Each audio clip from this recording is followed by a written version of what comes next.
All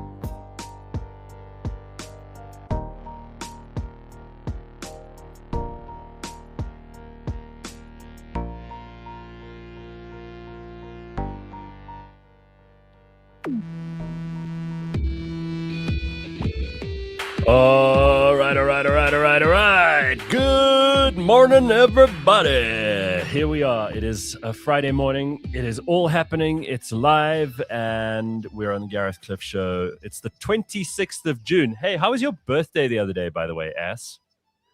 So it was so weird because we spoke on the Friday. My birthday was on the Sunday.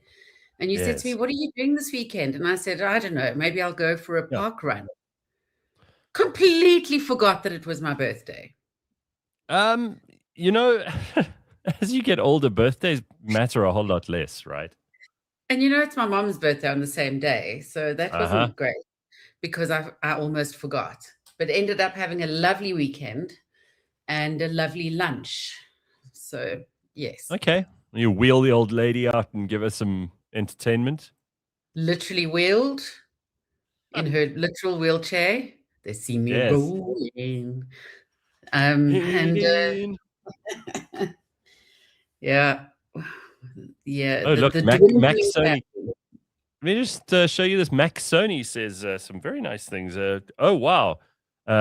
Leanne, looking hot there, Leanne. Hands yellow, heart red. That's the emoji, not his actual condition. Otherwise, we'd have to call the hospital. Yellow hands would indicate what? Jaundice? Jaundice, perhaps, yes. But or it could indicate race in a very bad way. That's true. Although I think all of that stuff is seriously in our past. That whole cancel culture chapter is just so uninteresting. And I see more and more people who just go, just call me whatever you want to call me. And really, that is the thing. I've believed this for a long time, and it probably wasn't socially advantageous to say it before. But there are 3 magic words that you just say to anybody who calls you any of those things that they used to call us. You're a bigot, a Islamophobe, a racist, a sexist, a homophobe. You just go, I don't care what you think of me. Those are the 3 magic words. I don't care. So I think that's how everybody feels these days. I went to I saw James as well. He saw me yesterday. It didn't bother to say hello. He's such a weird human being. If I saw anybody who works with me every single week, I'd be like, hey. He says, I saw you at the Bryanston Country Club yesterday. I said, oh, okay. What were you there for? He was there for some auction or something. I was there too. There was a memorial for somebody I knew, 26 years ago. Wow. An incredible woman called Sue Clerk, who used to be at Sun International. But she was there during those like glory days of Sol Kerzner and Philip Jorgas and all these amazing CEOs who, they had unlimited budgets. They did everything on a massive scale. These were the kingpins of the hospitality industry back in the day. And I used to call up Sue on like a Wednesday, and I'd say to her, listen, Sue, I've got a couple of mates here from all over the country or all over the world. We want to go to Sun City for the weekend. She'd be like, oh, don't worry, darling. It's no problem. How many rooms do you need? And I'd get like rooms at the Palace. She was she was a phenomenal marketing and PR woman, but so much fun too. I'll never forget, she invited a whole lot of people to Miss World. They did Miss World at Sun City.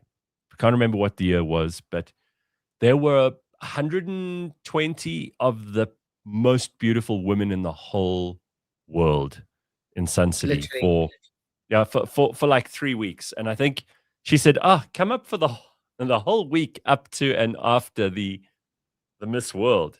Jesus, was I in heaven. Everywhere you went.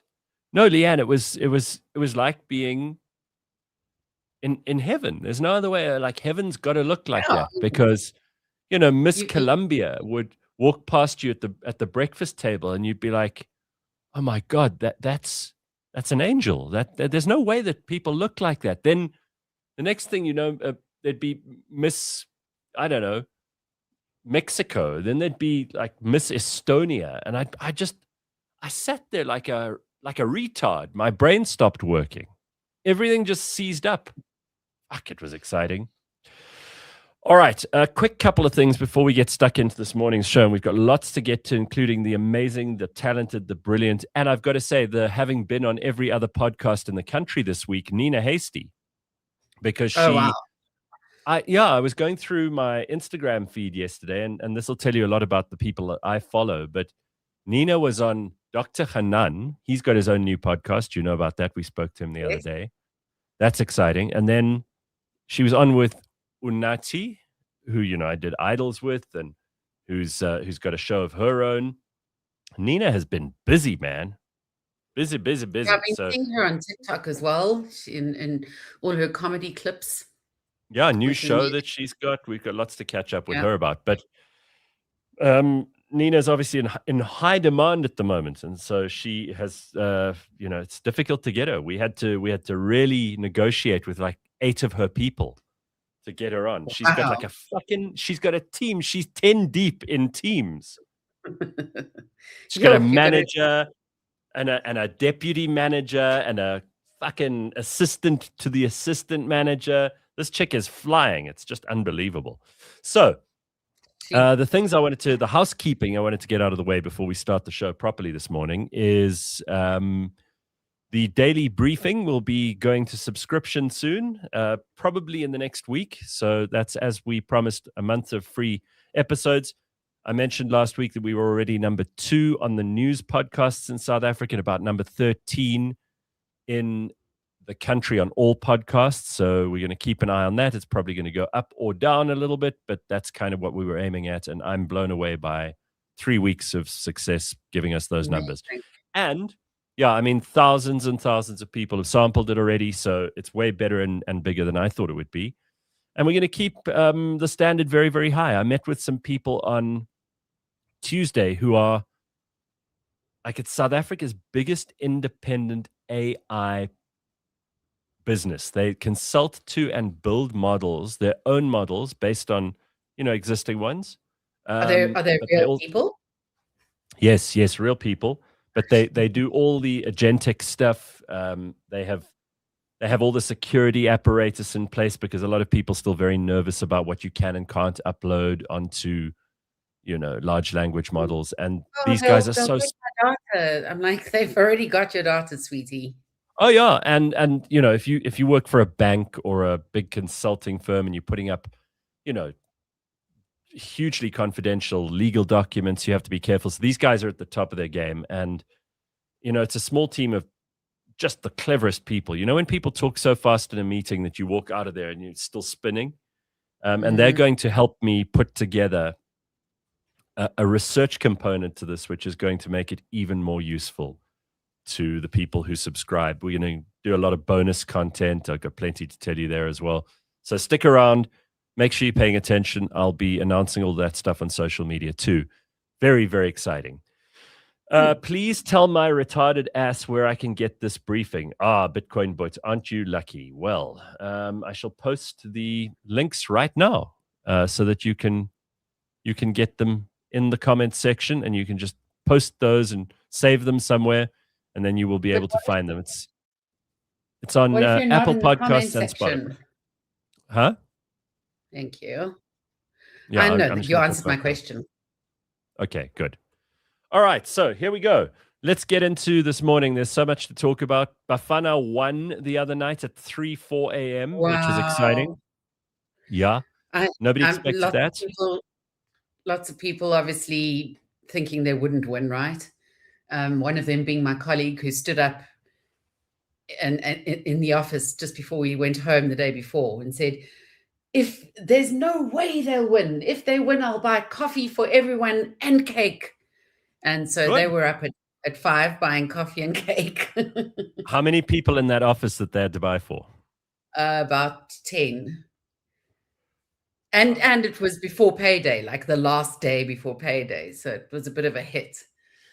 But yeah, I think the odds of them winning that game was 18%, and the odds of them beating Canada is 17%. So not impossible. I was one of those people who didn't believe it was going to happen, so I'm happy to admit I was wrong. You know, if I'd taken out odds on Polymarket, for example, I would have lost because I would have said no, they're not going to win. So this just shows you, this is what makes sport exciting too. Is even if you think you know what's going on, even if you speak to the experts, they'll say to you, "Oh well, this is definitely going to be a win for X team or Y team," and then you get your ass handed to you. Bitcoin But says, why not on YouTube? Well, because it's going to be a subscription thing, and I don't want to do it visually. It's not going to be a visual thing. Just because the attention economy, as people call it, and the algorithmic competition for clickbait is not something I want this to be included in.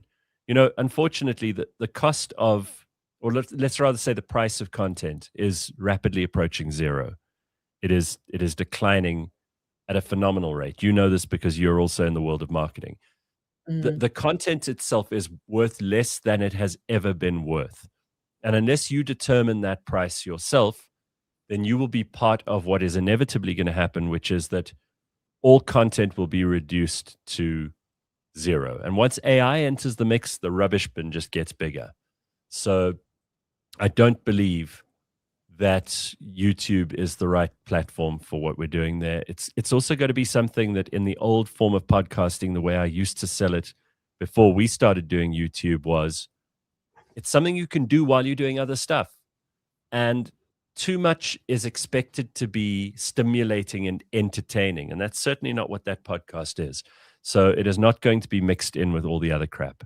So I really like that. It means that you can do it while you're driving, while you're training, while you're doing things, waiting for something, making your coffee, all of that stuff. Speaking of which, yeah, shitting, exactly. I don't mind if you listen to me while you're shitting.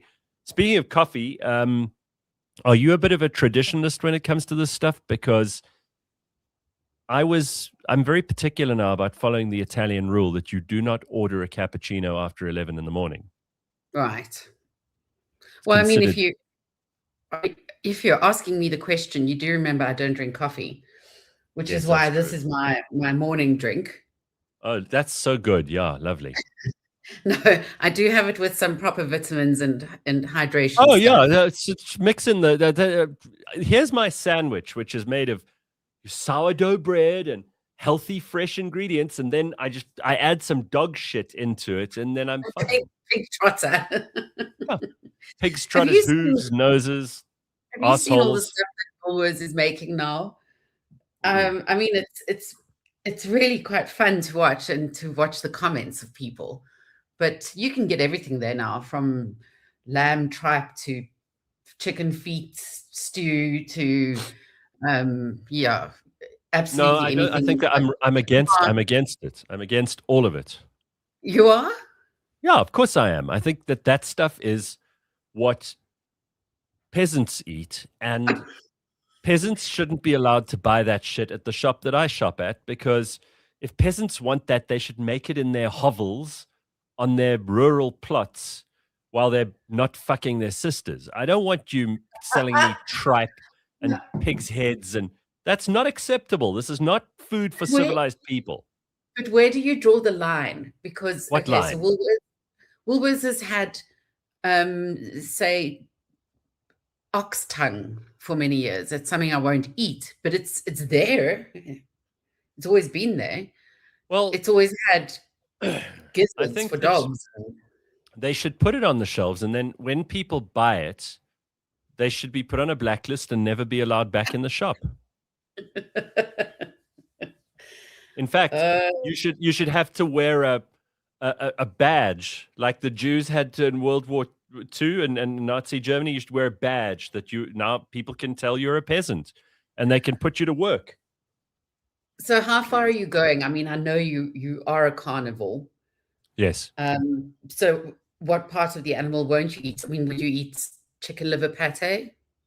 Hell no. Absolutely not. I eat red meat. Nyama. I eat the muscles of the animal. That's all I'm interested. No gullet, no eyeballs, no hooves, no pig's Intercostal trotters, muscles, i.e. ribs? ribs. Ribs is the touchy. I don't eat liver. I don't do kidneys.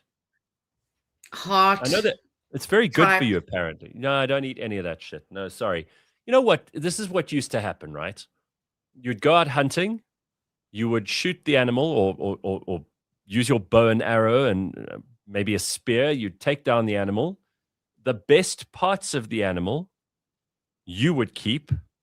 And yes, I do eat game meat, Bitcoin, but you would keep the best parts of the animal, i.e., the red meat, the muscle tissue, and then you would give all the rest to the peasants, and the peasants would take it back to their little hovels, and they'd sit there and because that's how peasants eat with their hands. And There's obviously a huge chef movement at the moment to go back to cooking peasant food. Great. Especially in the Italy and France. So you'll have these 5-star restaurants which are serving ox tongue stew and poor man's tripe, which isn't even tripe. It's like a batter, and it's actually vegan. But yeah, there's this whole let's go back to our basics and use 3 ingredients. Okay. Well, they're welcome to it. I mean, like you can have your Coke Zero in the morning. You're welcome to it. I was going to say that what launched us into this conversation, and you made my stomach turn, which is not great for the first thing in the morning. Tripe. Coffee. There are rules, and you know why there are rules? Because it actually makes some sense. There's this brilliant guy G.K. Chesterton, who lived in the 1800s. He wrote a lot of really, really clever one-liners and plenty of much more voluminous prose as well. One of the things he said, and it's become a bit of a meme, is the idea of what they now call Chesterton's fence, that you don't take down a fence. You walk into a field and you see a fence there, and you don't know what the fence is for, but it's been there for 100 years. You take offense? No, no, it is a fence that separates field A from field B, you idiot.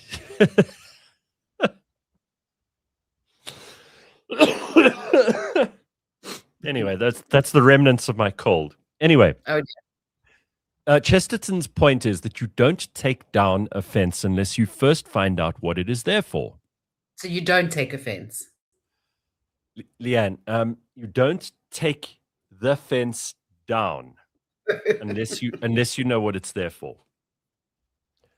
And a lot of people dismantle traditions because they think they're just old and stupid and don't make any sense to modern people.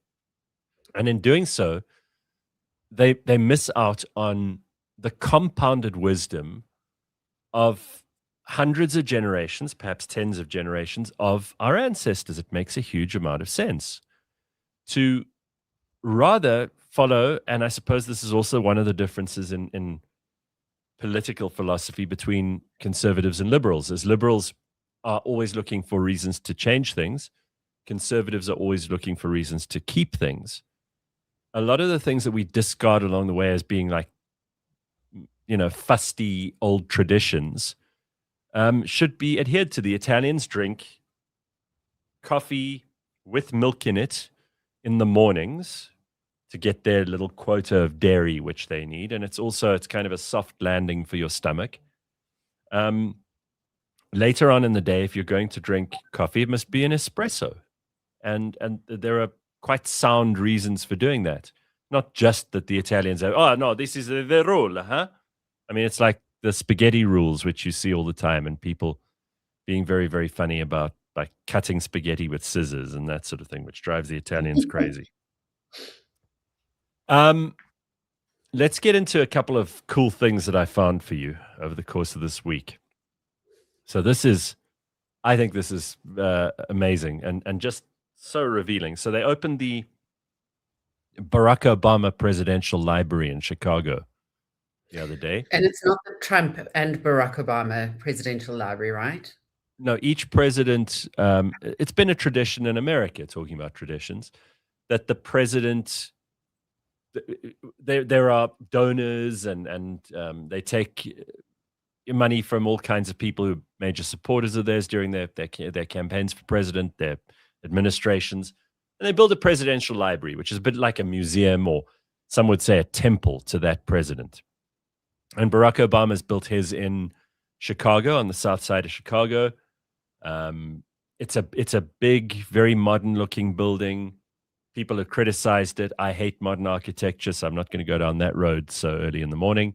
Anyway, it's there. It's big. It's impressive.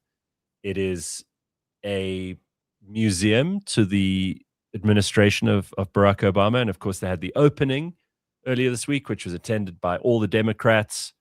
You had the Clintons, you had the Bidens. Even old Joe made a surprise appearance. He stumbled around the stage and got lost as usual. I mean, the guy really is just demented, and nobody doubts that now. It was a topic of controversy for such a long time, but he again, someone left him on the stage and he was like wandering around like a mental patient. But the only person surprised by his surprise appearance was him, right? Yeah. He was like, oh, where am I? What am I doing? Anyway, I mean, it's just ridiculous that we ever took seriously the idea that he could run for another 4 years. So Barack Obama made a speech, which he's very good at. He's an extraordinarily erudite man. Has a way with a crowd. He's good with the rhetoric. There was no doubt that he'd be impressive in this instance too. Michelle was there. Then they did an interview with one of the big broadcasters afterwards, and I thought this was interesting because this tells you a lot about, I suppose, the way people's priorities work, what kind of character they are. Barack Obama and Michelle are sitting there. The interviewer says, what is the next chapter for you guys? And really, when you've been president of the United States, what is the next chapter? I mean, do you still have things you need to achieve? Haven't you done it all by the time you've become president of the United States and leader of the free world? I mean, if someone asked me that once I'd done something as impressive as that, I would have said nothing. I'd be a father and a grandfather and read a lot of books and see some of my friends and paint and kind of quietly go to the shops and watch a movie. Sure, like chilled stuff, right? I mean, what would you do? So that much busyness and activity and being in the spotlight would put me in my bed for 15 years afterwards just to recover. Sure. No, I mean, I wouldn't want to see anybody.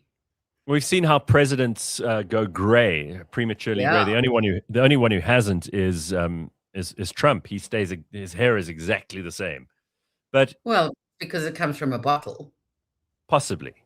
But still, he's the most energetic 78 or 9-year-old in the universe. I'd be exhausted just spending 2 minutes in his company. But here's Barack Obama, charming as ever. The interviewer says, "What's the next chapter for you?" But I want you to listen to what Michelle says about what her next chapter is, because you tell me before I tell you what I think. Here we go. Take a look at this. Your next chapter. One word. Fun. Me. All the. Okay. Yeah, but also one word. I mean, come on. Most pathetic question. What would you have said? Sure, but peace. Fun. Okay, so his answer of fun is a great answer. I have no problem with that. I mean, sure, whatever, dude. You want to hike up mountains? He's not old. He's not, disabled. He can have fun. Whatever fun is to him, that's great. You've earned it. You've been president of the United States for 2 terms. He's still very involved in politics, but I think that's, it's almost beneath your dignity once you've been president. Get out of it and go and do your thing. But Michelle's answer is, I find a poor reflection on her character. Her answer is me. Me. Now, she's written this book called Becoming. She's constantly out there. We spoke about this a few weeks ago. She had her own podcast for a while. I mean, who doesn't have a podcast these days? Where she sits there with, I think it's her brother, and basically just moans about Barack Obama and how hard it was for her to be first lady and what a tough time she had and how she wishes that people had, been nicer to her and me, me, me, me, me, me, me, me, me. And then in this interview, sure, it's a dumb question, one word, but her one word is me. This is a person who is, when you talk about narcissism, it's easy to pick that up in men. Men like Donald Trump, who's clearly a narcissist, talks about himself the whole time, totally self-absorbed. There are a lot of celebrities. There are a lot of people online who are not celebrities. Influencers who are just self-absorbed. All they think about is me, me, me, me, me, right? And then you have this woman who is widely regarded very well by people. I mean, when she was first lady, she was on the cover of every magazine. They couldn't say enough nice things about her. They made Michelle into way more than she was. She's not an unimpressive person. I think she studied law. She's smart. She did a great job as first lady. Or certainly didn't ruffle any feathers. She had this campaign to make kids eat better. Me, me, me, me, me, though. It's just never enough for this woman. I mean, why should she even have launched a podcast? You've been first lady. Just enjoy the fact that you're regarded as a village elder, that people go, oh, it's Michelle Obama. She's, widely touted by people as being a possible candidate for president herself, although she's always said, not interested, don't want to do it. It's just a strange thing to say. Like if I asked you, and I did before we played the clip, what would you do in your next chapter if you were them? If your default, if your go-to is me, I just think that's unhealthy. There's a difference between me doing me stuff for myself and in private. But then when you do the me stuff in public, so if you do it in a book or you do it on a podcast, or it's your message to other people about you need to take yourself, give yourself time, then it's different to being me and then bye-bye, I'll see you in 15 years because but it's not that. I'm going to take up drinking. I'm going to go gamble. I'm going to find. But that's just judge her by what she does, not what she says, and then apply what she says. So if you look at what she's been doing since she and Barack got out of the White House, it's all been me, me, me, me, me, right? So she is a malignant narcissist. And look at the facial expression. Again, it's a short clip, but you could tell a lot from the facial expression. Barack is like, fun. I'm going to have fun. And you can see he means he's going to have a good time. She looks bitter and resentful. I don't get this. Like, lady, you are at the top of America's social hierarchy. You are privileged beyond the wildest imaginations of any woman who's ever lived, let alone women in America. And you're at the apex of society. Look at the facial expression here. She's like a sulky kid. Next chapter. One word. Fun. Me. All the... Am I just overanalyzing this? It's irritating you a bit much. But I get it. I really think in a world where so many people are just self-absorbed, to me, it's just such an unnecessary, undignified way to go. I think Gareth is always overcritically of Michelle. Why can't she focus on her own self? We all do that. Okay.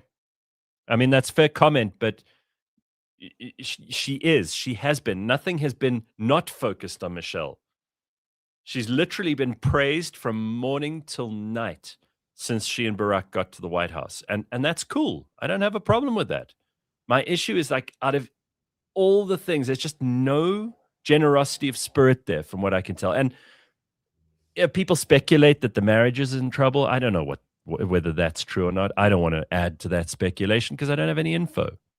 But the one daughter, it's either Sasha or Malia. They've got those two daughters who, to their credit, have kept a pretty low profile, both girls. The one has recently made a couple of statements about how she does not agree with her parents' politics at all, which is interesting.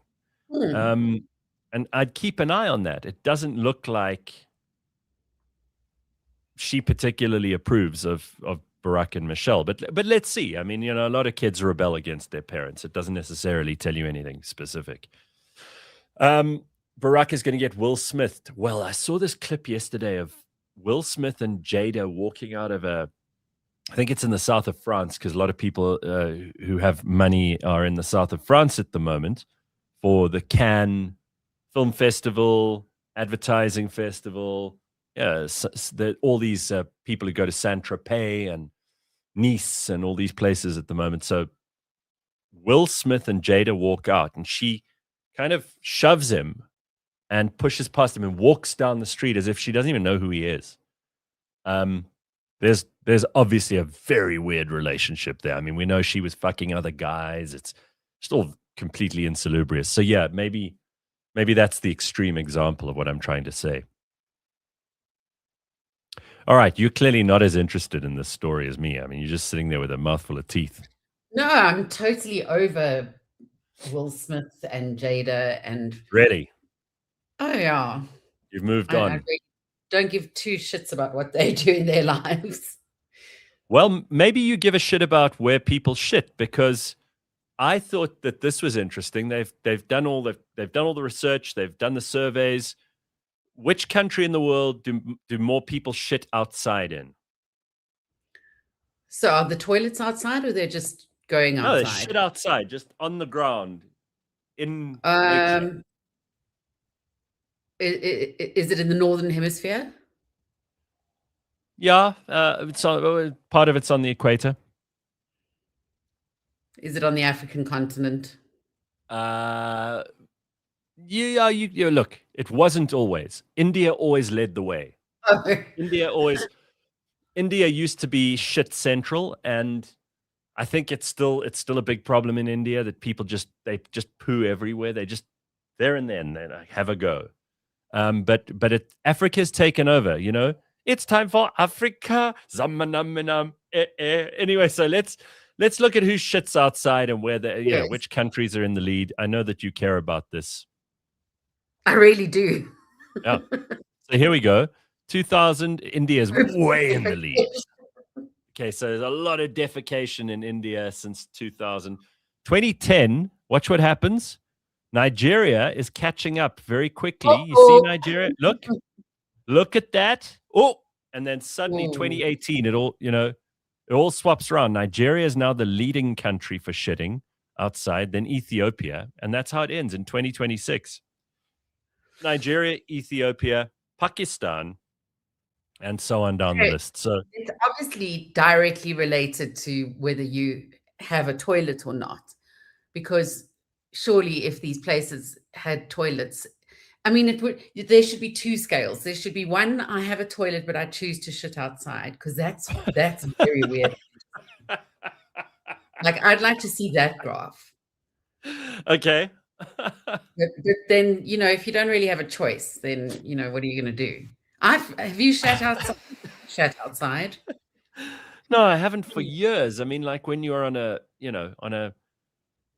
distant bush camping, hiking experience far away from civilization, I suppose that's different. But I don't know the specifics of whether these are people who choose, in spite of having a loo, to go outside and defecate. But they're doing the research, Leanne. This is why we have universities. They're not producing amazing new innovations that cure diseases anymore. They're studying public defecation. Yes. So, I mean, the time that I had to shit outside was I had a witness as well, unfortunately, was Mabale Molloy. Oh, yeah. What happened? Yes, that was on a mountain bike cycling tour that I think Damon was doing or something, and we went along in the Midlands somewhere. Oh, yeah. In a very rural area. And we had to be up at the crack of dawn. And obviously there was no time to shit before we went. So I had to use the bush, literally, with some tissues. Mapelo says, who's tracking all this shitting? I don't believe this nonsense. Slippery Pickle says, my last boss cuck was 10 months ago. The view like, was does it great. come out on a survey? Hey, on this show, we try to bring you the most important and evidence-based stuff. We don't mess around here. So, all right, you sent me a weird picture of what looks like traffic, but it could be a crime scene. Should I be worried about this? Here's the picture, everybody. And then, so there are cars. Yeah. It's on an on-ramp or off-ramp. And the guys are in like hazmat suits. What's going on here? So I left the office at 8 p.m. last night. Oh, so this is footage that you yourself took? No, it's not. But at about 7 p.m., I was joined by a colleague who said, I've just driven past absolute chaos at the Buccleuch interchange in Gauteng. And this is that. And there were just cars all over and very confusing scenes. But what's actually happened there is that there were 3 members of the Rolex gang who were in 3 separate cars. Right. Yes. Yeah, and the police had been tracking them and got them to this point, and there was a shootout, and 3 people died, and all of them were from the Rolex gang. No police were harmed. Yeah, I'm very happy about this. I don't know about you. I'm delighted. I think the when criminals because our justice system is so shitty in South Africa and it takes so long, let's just give the most charitable interpretation we can to the situation. Because our justice system turns so slowly, let's just imagine our courts were perfectly good. Judges were doing the best they could. Police were amazing. They were gathering the right evidence. They cared about the victims. In that situation, people would be less excited by vigilante justice or by seeing criminals killed. We'd be like, no, you've been bad, but let's send you to jail. But we never see enough bad guys being taken down in South Africa. And every day you open the papers or you hear the news, you see it on X. This person has been, discovered to be crooked and corrupt, and millions and millions or billions and billions of dollars have been stolen here. Saw Kat Matlala in the headlines this week. He's going to go state witness in the case, the fraud case of 260 million rand, which has been, basically been stolen in a crooked deal. Now he's going to turn state witness, and hopefully he'll tell us who the bigger fish are. Bigger fish than him would mean politicians and police chiefs and that kind of thing. But we want to see people go to jail. We want to see justice done. People have a deep need to see bad people being punished and good people being protected. That's what we want in society. It's fairness, right? So when you see the Rolex gang who've been terrorizing Joburg, these are people who've robbed, hijacked, killed, threatened, probably thousands. I wouldn't even say hundreds, thousands of people who live in Joburg, followed them home from the airport. I mean, it was a scary thing for a very long time. These guys were, no one could find out who they were. They didn't know where they were based. They didn't know anything about them. Now we see that a couple of them were shot. And I guarantee you, everyone in South Africa, except probably their immediate families, is going, yes, justice, right? Yeah, absolutely. I mean, I found myself on a bathroom floor probably a year and a half ago because the Rolex gang was robbing someone opposite the house I was in, and randomly firing shots all over. And Jesus. when I went out to go and see if the woman was okay, they'd taken her watch. But I didn't know you were friends there's with the also the thought. Escobars. There's also the thought, oh, that's 3 fewer gang members. Maybe if we continue, they'll dissipate. But as 3 are killed, so 3 more are being taken in, or 6 more are Yeah. being trained. Yeah. That's the only thing. Well, good. I like the story. And then there's this little dog that you sent me too. You can explain this to everybody, including me. Don't know what this is about. I hate when people ask me what I did on the weekend, like I'm out skydiving or something. I'm old. I went grocery shopping, folded laundry, and ate snacks. Did you mean this for me? Because I always ask you on a Friday, what are you up to this weekend? And you always have some boring answer. Yes, because you ask Okay. every Friday, what are you doing this weekend? I'm like, I don't know what to give you, Gareth. I don't know. Maybe I've got this fantasy that you have this amazing, exciting life where you're doing wild shit like bungee jumping and skydiving. No, those things, the amazing fun stuff just happens to me, like being part of a Rolex gang robbery while I'm just trying to go about my day. I don't know anyone who the crazy shit that happens to you. Just, I don't know anybody who's at a house party and then the Rolex gang come and force everyone to lie on the floor. I mean, only you have these stories. It's amazing. You try to be boring. You try to have a boring, uninteresting, ordinary life, but boring doesn't come near you. All the exciting shit happens to you. And in fact, even there, you're overinflating what your sense of my life, because you thought I was at a house party. I was not. I was working at my desk. Okay. Well, sorry. I like to build it up, Leanne. What can I tell you? So that's what I'll be doing this weekend. I'll be snacking and folding laundry. Okay. I did something interesting this week. I went to look at the new campus that they're building in Pretoria East for Academia, the university that Solidarity are building. They're building this. They're building this with private money and with donations. It's coming in under budget. You cannot believe the amount of construction. It is huge, by the way. The scale of this thing is way, way bigger than I ever had imagined. Massive piece of property, the most awesome place. I wish I was 20 years old and could go back to university and study there, because it's in this bush. It's, there obviously there's, houses around, but the property itself is enormous, and there are vast tracts of land inside the fences where, they've got the campus itself, the academic campus with all the halls and the places that people will study and learn and be lectured to and all the rest of it. They've got hostels where people will be living. They've got sports fields. They're going to have a state-of-the-art athletics track, rugby field, volleyball, tennis, just magnificent. And it blew my mind that they're not going above, I think it's 5,000 or 6,000 students. They don't want to make it a mega university. So it's not going to be, 20,000 students ever. It's only going to be capped at about 5,000, and I think 1,000 postgraduate. And mostly in fields like the sciences, agriculture, that kind of thing.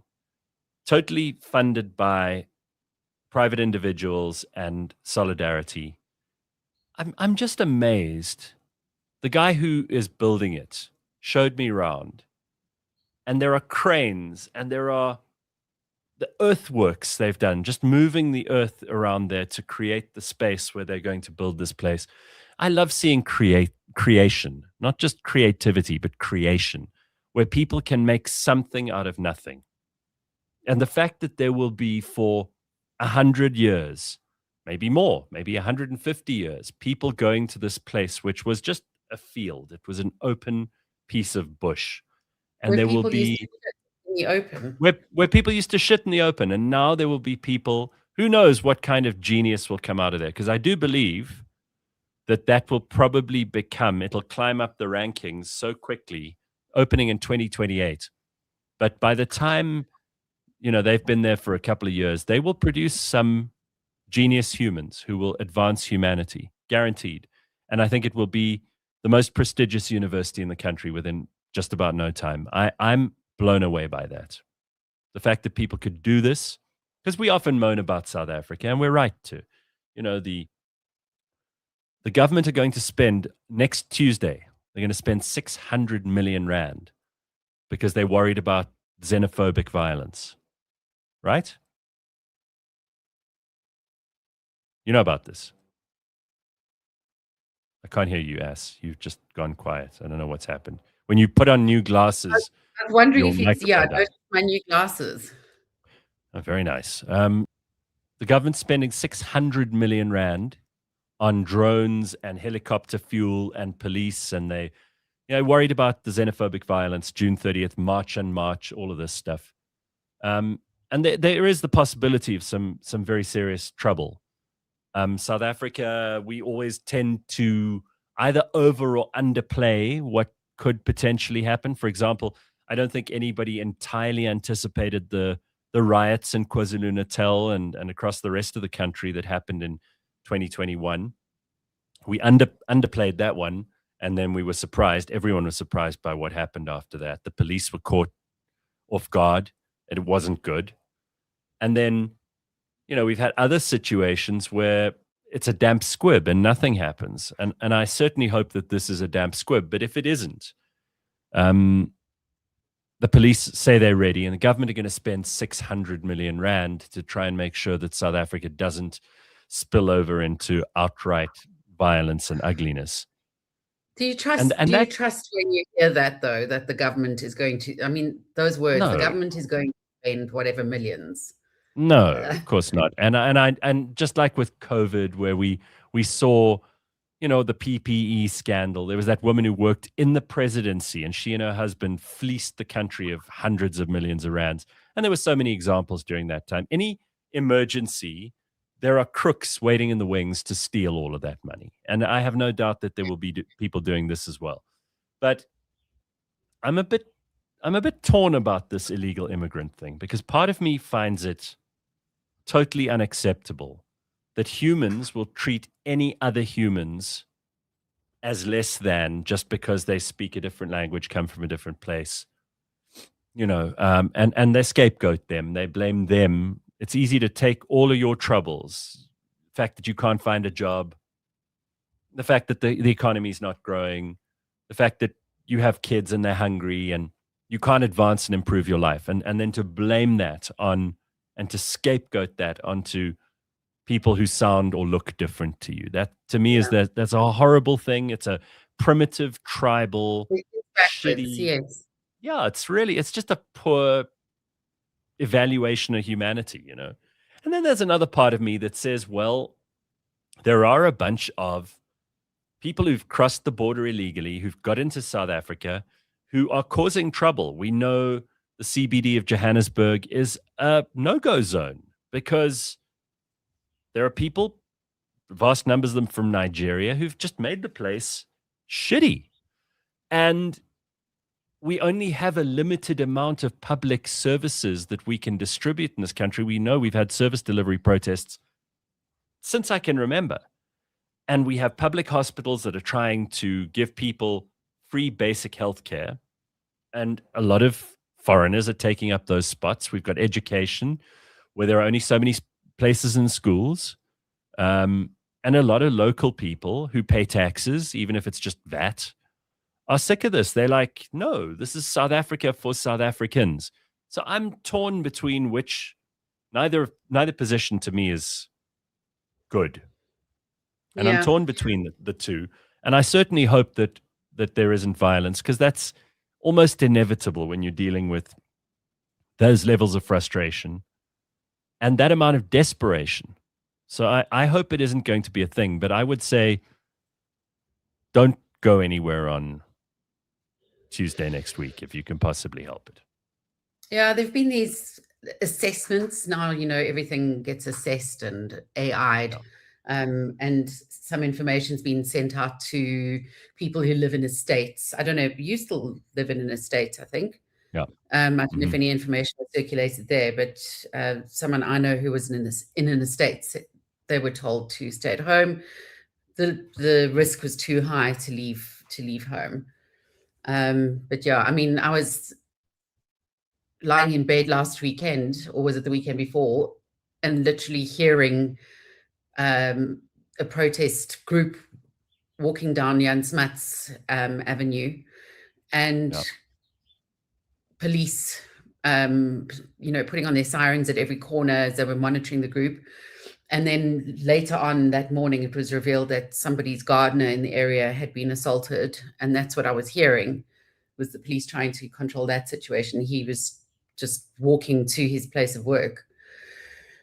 The stories are sad on the one side. You've got these families who are really trying to fight for the best that they can. And they're, beyond borders, they're just trying to live.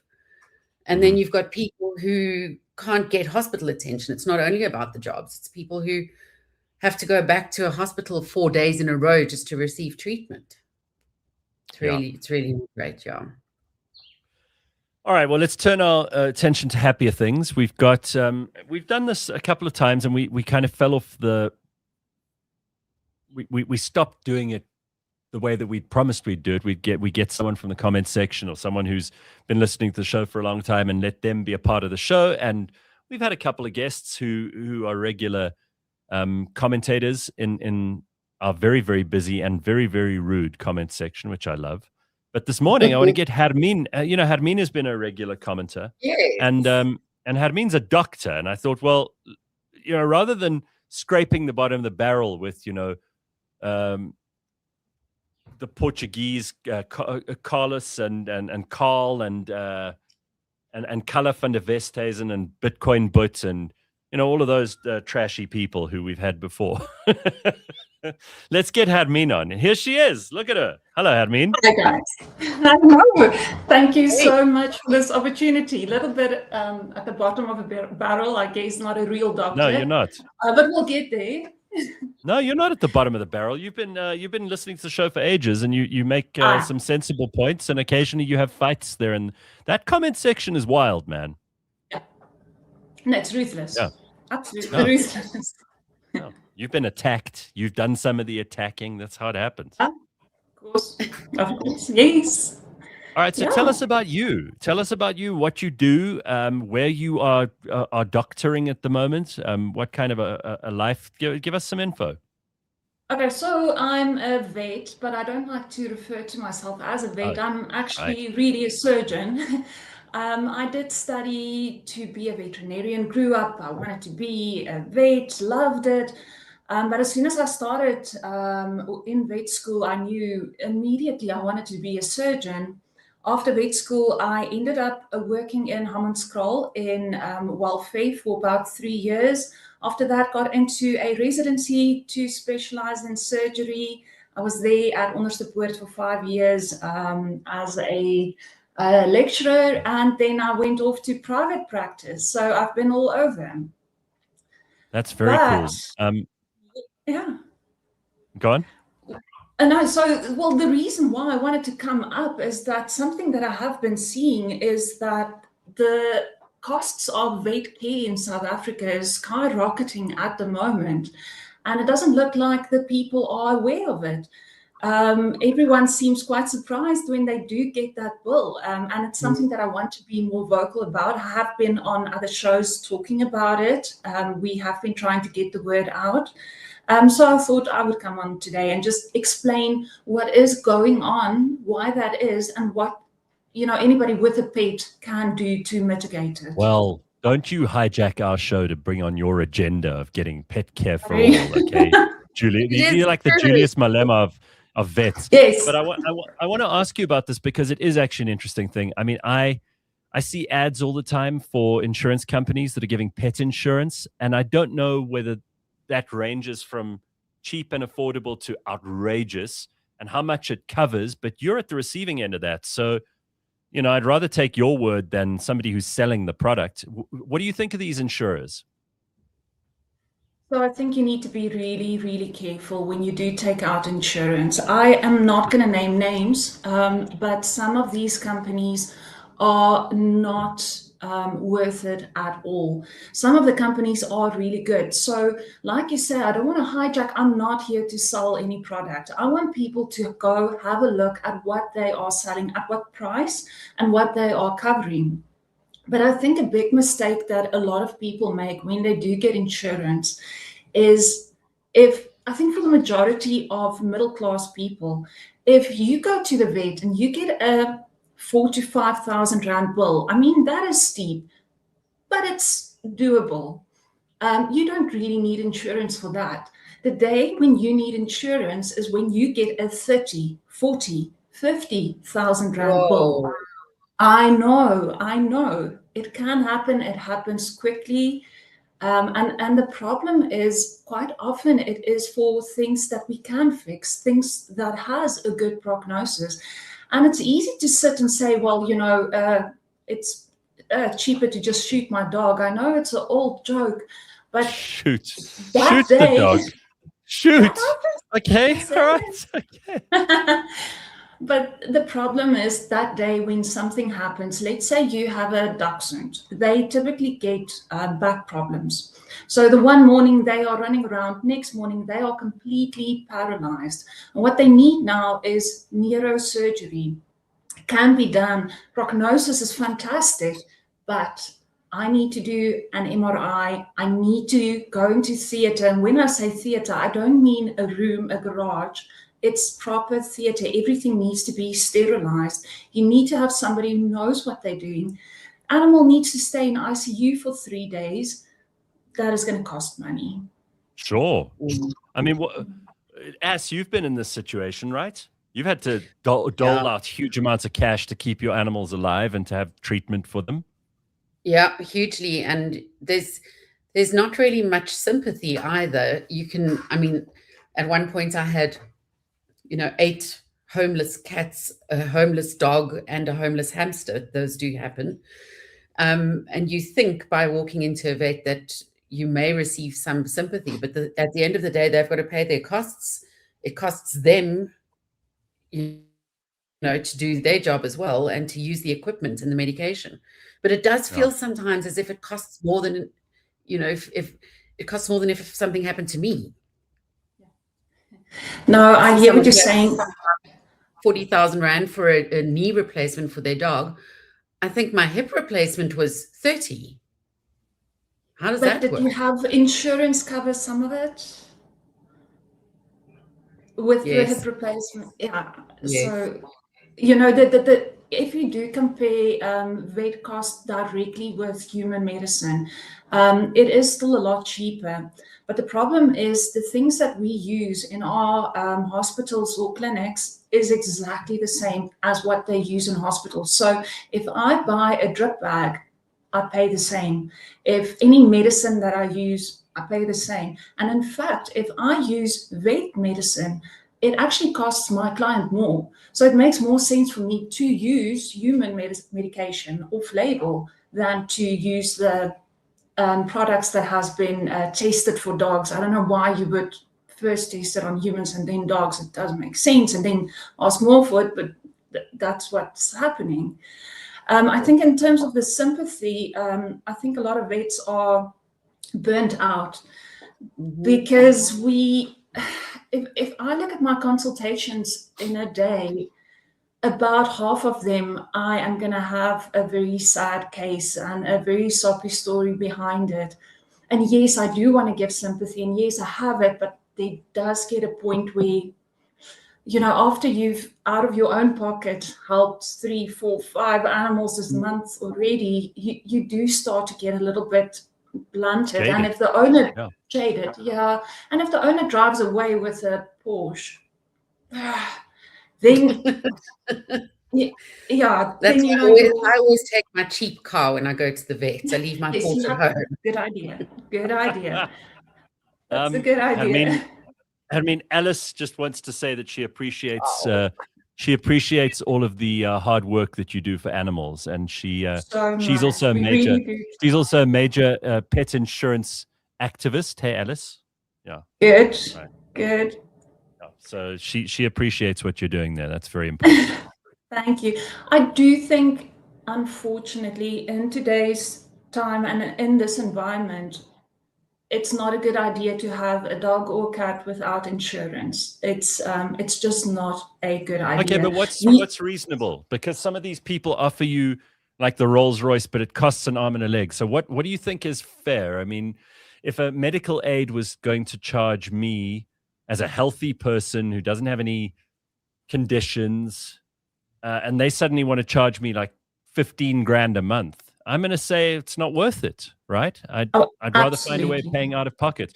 But if you have chronic conditions and you're on constant medication and you need the full treatment plan and medical aid and you need someone to pay for everything, then you're going to have high premiums. So what's the scale for dogs and cats and other things? I think you need to consider what pet you have, first of all. So if you are the type like yourself who like a certain breed, luckily Alice seemed to be quite healthy, but a lot of the purebreds do come with problems, especially if you look at animals like French bulldogs, which is really popular.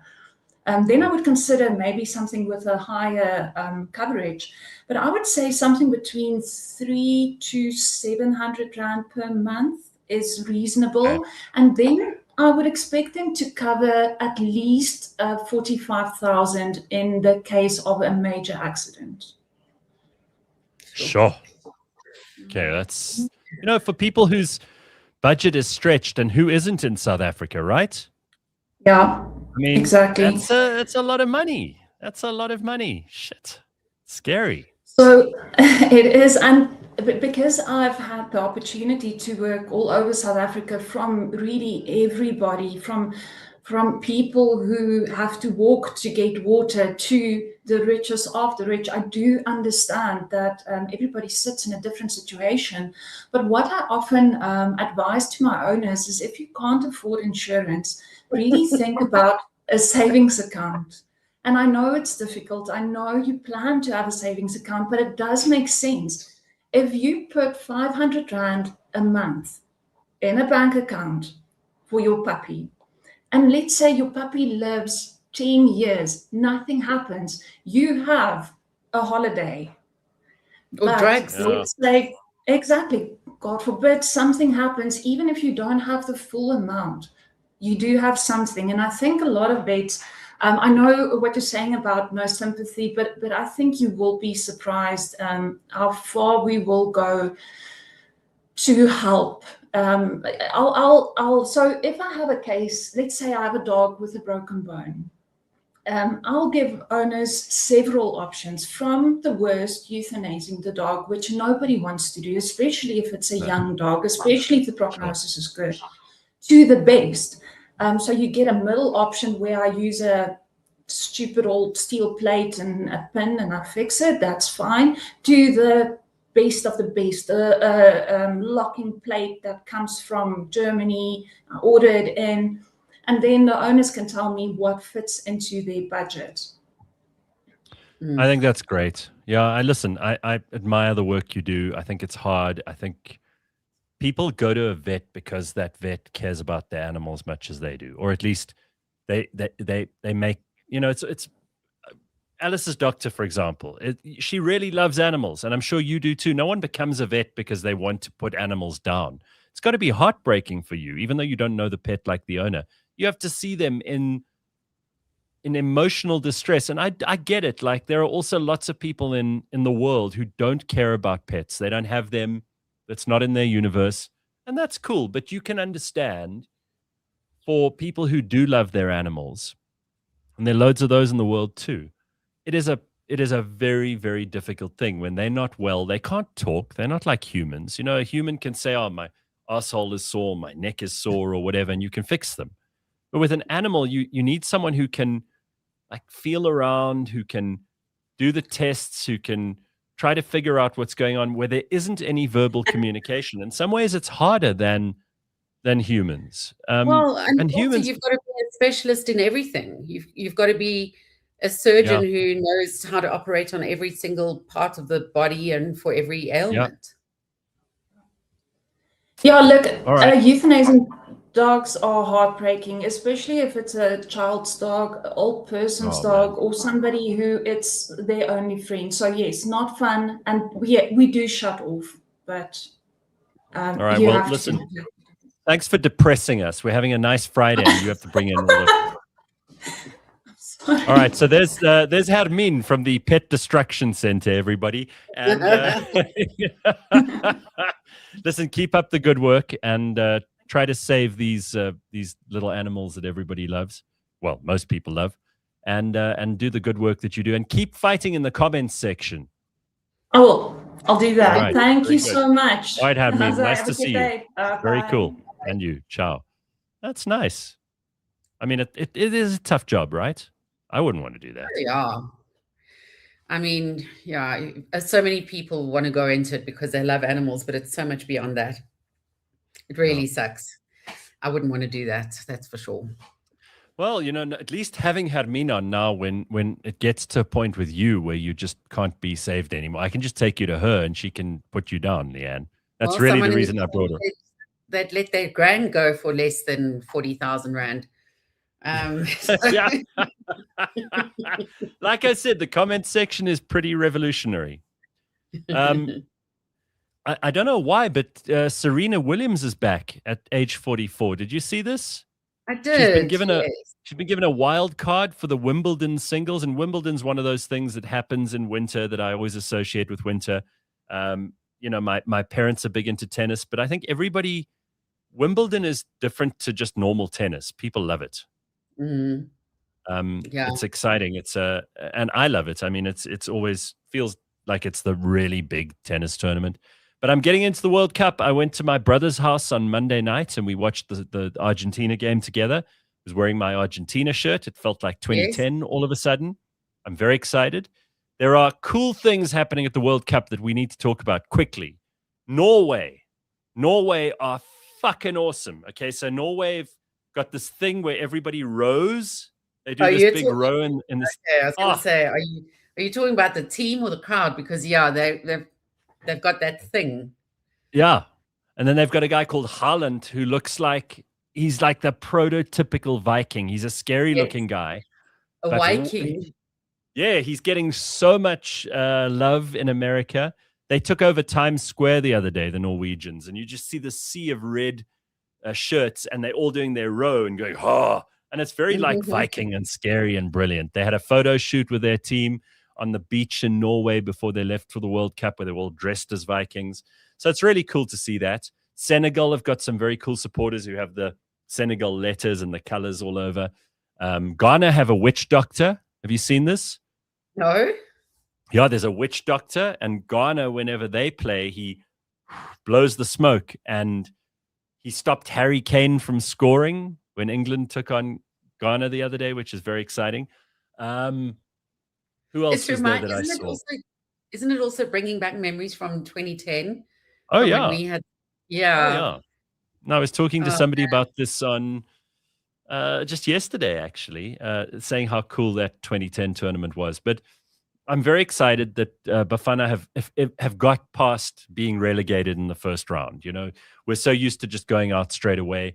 This is the first time we've got as far as we have, and we're not exactly, kicking ass and taking numbers. But hey, if we could have a good game against Canada, I'll be thrilled. Let's see what happens. I'm getting into the World Cup, which is better than I was a week ago. What the hell? Why is the camera just gone? There we go. Thank you. It's got a mind of its own, this thing. Yeah, look, there's the witch doctor. See? Yeah. and that guy goes, I don't know, Lesile or whatever he does. And then he blows this smoke or powder or ash around, and he's managing to. People say he's having an effect on the game, so I think that's quite exciting. Hey, do you want to say hello to Nina Hasty before we let you go? Yes, let's do that. All right, is she ready? Let's get her on here. Where is that woman? Here's that woman. Hello. Hi. Hello, you sexy bitch. Oh gosh, what's First happening? What's happening with my hair? You are in such high demand at the moment. Everybody wants you on their show. I've noticed this. You're everywhere. I used to be a publicist before I was in anything. And it's not that everyone wants me. I phoned them and I was like, you want me. That's what you want. You know what you need want? me. Yeah. Wait, I'm Michelle Obama. Me. It's me time. Me. But I suppose it's also because, let's give you some credit, you are interesting to talk to. You have wild stories and wacky takes on things, and your show is, how did your new show go? So the first run went extremely well. Can you hear me nicely? I'm actually sort of loud just and clear. doing the mic. Perfect. You hear me nicely? Perfect. Perfect. And the show's called Tangents because I go off on tangents, and I've got this severe ADHD, and as a result of me not being able to remember my jokes all this time, I just got very good at going off on tangents and then talking to people in the audience, and sort of improv became my strong suit. But nobody knew I was just doing that because I couldn't remember my own fucking punchline. So yeah. It's great. It went well. Yeah. It went well, and it deserves its own kind of. I'm just trying to frame myself. Do you see? I built a little studio. I know, it looks very cool. You got soundproof in there. You got a cat next to you. Isn't that a cat? Where's my cat? Oh, can you see it? Oh my gosh, no! But you need to see this. Look Seriously. at that. What is that cat's name? Deaf cat. She's her name is Claudia Schiffer. But she's also deaf. Okay. So we call her Deaf Cat or White Cat. She's White Cat, and then Naomi Campbell is Black Cat. Sometimes I call her Fatty also because she's fat. I like that you go off on tangents. I think it's one of the more exciting. And there's a huge movement in comedy now, right? I mean, there are guys like Matt Rife and of course Jimmy Carr, and those guys have been very good at their crowd work. Is what gets the attention, right? People make clips out of that. It becomes way better than just doing a monologue, because people love to see the ad hoc moments of unscripted brilliance where the person who's doing the comedy show has fun with the audience, sometimes takes the piss, but it's always, there's a 50-50 chance it could go horribly wrong as well, right? I mean, there's a much bigger chance that it could all go wrong, I guess it depends on your level of experience and level of trust in yourself. And also, I mean, some comics also have an arsenal of like crowd work gags. That's nice. Professional funny person is great. Thank you. Can I put that on LinkedIn? People have like a bunch of gags that they can pull out, sort of, that there's a punchline that you can use. So say now I'm emceeing a corporate function, and I'm doing a bit of crowd work, try and get everybody comfortable or whatever. And I know I'm going to land up on, okay, ladies, welcome, good morning, all protocols observed, CEOs, blah, blah, blah. Okay, ladies, who's wearing Spanx? Be honest. Like, are we all wearing Spanx? Okay, we're going to be here all day. Breathe out, please. So I know that I've got that in my arsenal. Yes, it's crowd work, but I know it's going to land up as a good laugh. So it depends. Some oaks have those crowd work things, but Matt Rife is just like, you can see him. Trevor Wallace, another one, fantastic. Yeah, right. Just like that, his brain speed is, I mean, the person who's best at that in South Africa is obviously John Flismus. He's the guy, and watching him when I was sort of coming up before I became a comic, I was like, I like the way this man thinks. I still have a lot of his mannerisms that are obviously sort of embodied from just like having watched him, and like that I never sort of gave up. And then when you is John still doing comedy?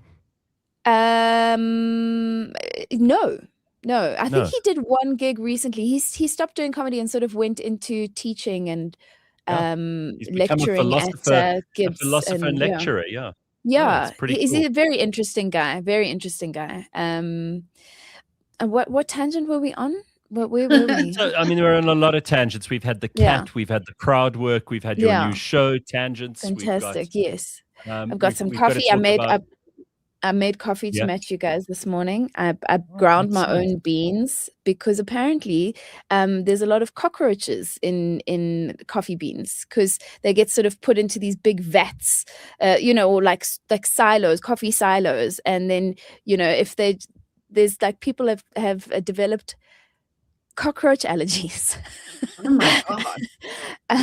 So I see grind those my own animals. beans to avoid the cockroach allergy. I did see those animals that shit out the coffee beans when I was in Bali. They're very is it? cute. I don't Capiloac know or what that whatever it is. is. I've never heard of Yeah. this. Yes, they're like, I can't remember what they are. They look a little bit canine, a little bit raccoonish, but they shit out the coffee beans and it makes them better. Apparently, I don't drink coffee. We also, but they're just ground really small. I think maybe it has the same effect.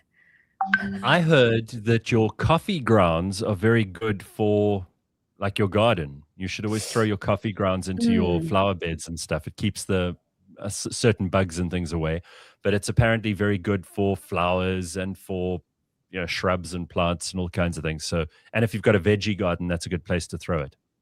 I believe so. I wonder what it does to the acidity, because it might affect the pH. Hydrangeas will change color. Their flowers change color according to the acidity or the pH of the soil. And there's a hydrangea in the front here, and it has a mixture. So I often wonder, like, how did they get that right? Was it an accident? Did they did they sort of half the soils sort of get mixed up, or did somebody throw their fucking coffee beans in that bed? I can tell that all of us are getting older. There used to be a time where right now we'd be talking about, you'd be making jokes about dicks and about politics and now we're like, do you know that hydrangeas are pink if there's acid soil and blue if there's alkaline soil? We're getting so fucking old. I love it. I fucking love being old, and I love having a wealth of information to draw from, and I love talking to hot young men and then using big words and then waiting for them to like take long to reply because I know they're looking up what I just said. Speaking of which, I mean, have you, from a relationship point of view, had any new developments lately that you share publicly? I was seeing someone, a proper, like, this is my boyfriend, this is my girlfriend, like a proper relationship. But it didn't last long, because he didn't have his words were he didn't have the capacity to meet my expectations and needs, and they were quite basic expectations and needs. It's just that he didn't think that he didn't realize that actually he can't do this. So yeah, fuck him. No, I'm kidding. I wish him the best. I mean, like, was it how was it different to previous relationships? Just like the structure, sort of like very intentional. Okay, this is what we're doing. We were age mates. It's very sort of. Oh, right. So in your age group. Yeah, we're born in '83. Good, and an amazing person. I was very sad because he's lovely, very lovely. Just that I'm not willing to give you just a small part of me because that fuck off. Fuck off, you oaks. Yes, like it. Hey, okay, wow. I mean, so listen, actually, there's a book I've just gotten. I don't know if I want to go public with this stuff yet until I've got a proper go on it. It's a book about autism. And I saw Joey Resdeen at the fucking gym the other day because Joey goes like, we both go to the gym every day. We go at different time slots. He goes at lunchtime to do the Pilates, Nina, doing Pilates. Hang on, is this a special gym for comics? Because it sounds like it's a famous people gym. It's one of those autistic famous people, James. Yeah, exactly. So I say Okay. to him, yeah, no, I'm just dealing with this possible autism diagnosis. He goes, yeah, but I always knew you were 5 bob short. I was like, fuck you, bro. Not 5 Really? bob short. I'm 5 bob extra. There's nothing deficit. So ADHD, the attention deficit hyperactivity disorder. You've met people with ADHD. Is there anything deficit in our personality? We're in fucking surplus. Okay. Let's be real. These are surplus people. We are too much person, actually. If you look at, Hang on. if you really, Before we even move on this, you went to see Dr. Hanan in a professional capacity, and you've known him for a Yes. long time. We've Yes. had him on this show for ages as well. He's one of the people I respect. Has he diagnosed you? he is not the person. This was a clinical psychiatrist that I've had this conversation with. Your level of crazy has got so high that you had to go to a psychiatrist, and they actually gave you certified nutcase. Well, yes, they want me to see another specialist that specializes particularly in autism. Yes. Her words were, now that we've treated the ADHD, I think you know, and I think I know that we have now unmasked the autism. However, I didn't bring it up before because I didn't think it would be valuable to you, and I didn't think it would add value. I didn't think it would change anything. However, we're dealing with a lot of stuff, particularly with regards to rejection sensitivity dysphoria, which is something that I spoke to Hanan. If you listen to that interview or that conversation between the two of us, rejection sensitivity dysphoria is very pronounced in people that are neurodivergent, whether they're ADHD. Fuck off. For people who are just listening instead of watching us on YouTube, I keep changing the banner under Nina. It started off with a professional funny person, then it went to single again, then it went to crazy Nina person. Hastie, crazy person. So thank you very much for my I love it. Yeah, Okay, completely bonkers. Yes. Let me ask you this. There are so many, everything is now a medical diagnosis, right? And yes. And you are I'm so glad I know this is I know where you're going to go with this, and I've been wanting to have this conversation with you. Carry on. I think that we've got to a stage where humans want to medicalize every problem. So you're having a bad day, and I'm not saying this is true for you, by the way. People are having a bad day. They're feeling unloved. They're lonely. They don't like their tits or their dick. They whatever it is, they're having a rough time, and they're like, oh, well, I must have a medical problem, because it almost pushes the agency and the problem and the accountability onto something else. It's like, well, I've got this thing. It's a biological, medical thing that I need to take medication for. We know this is happening.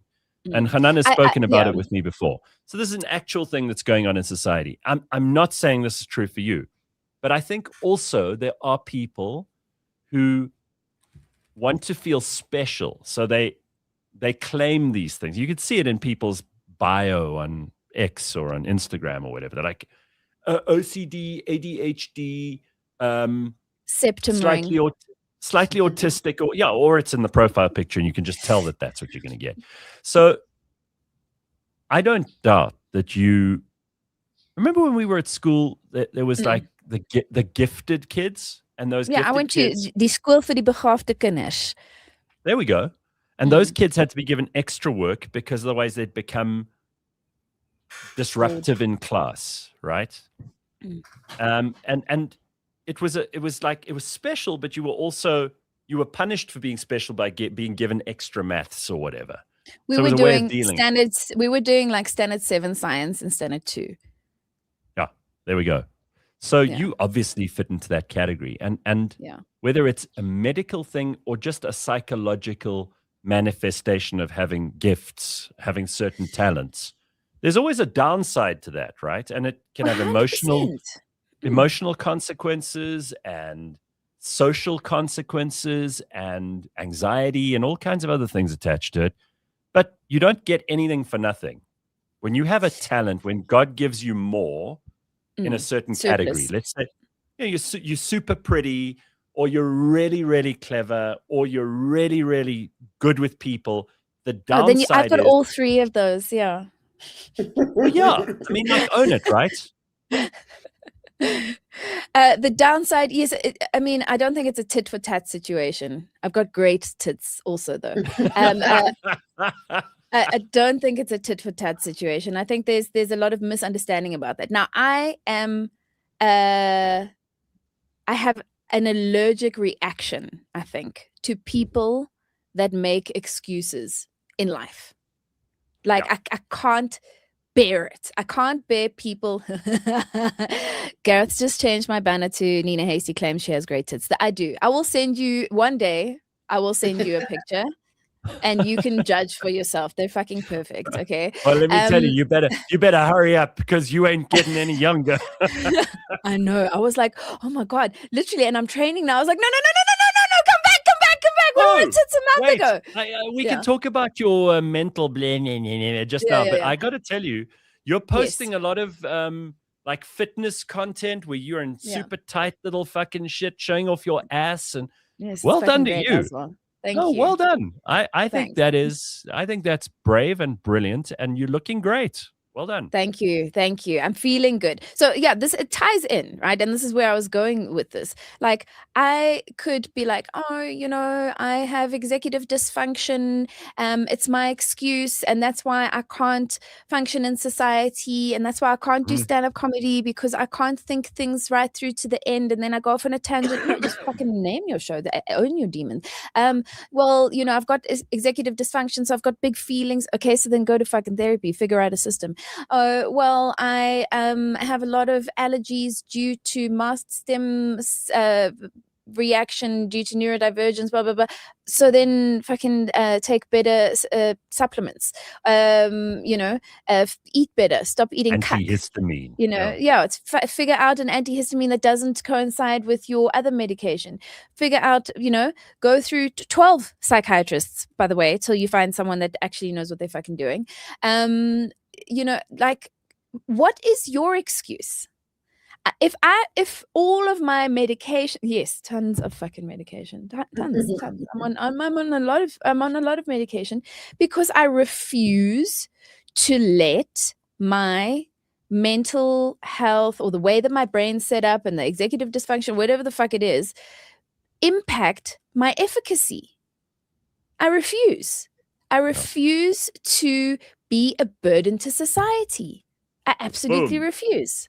I love that, because most people are a fucking burden to society, even in our own families, right? I mean, God knows Leanne has like the retarded aunt. She has to wheel her mother around because she's in a wheelchair. You get whatever there is in heaven, you're going to get like a big prize and a very comfy chair because no, I mean, like, you look after people, but a lot of people are just a burden on society rather than, and it's not always their fault. Let's not be horrible about this. No. But if you're not disabled, if you have working hands, working legs, a working brain, and you can produce stuff, you can be competent somewhere in society, whether it's digging a fucking hole or tidying up somewhere or being able to build a car, whatever it is that you could do, like, make better.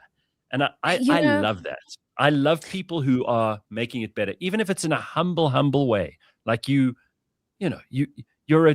God bless every domestic worker in this country, because they keep our lives together. They hold society together. They raise the kids when the mom is being a girl boss.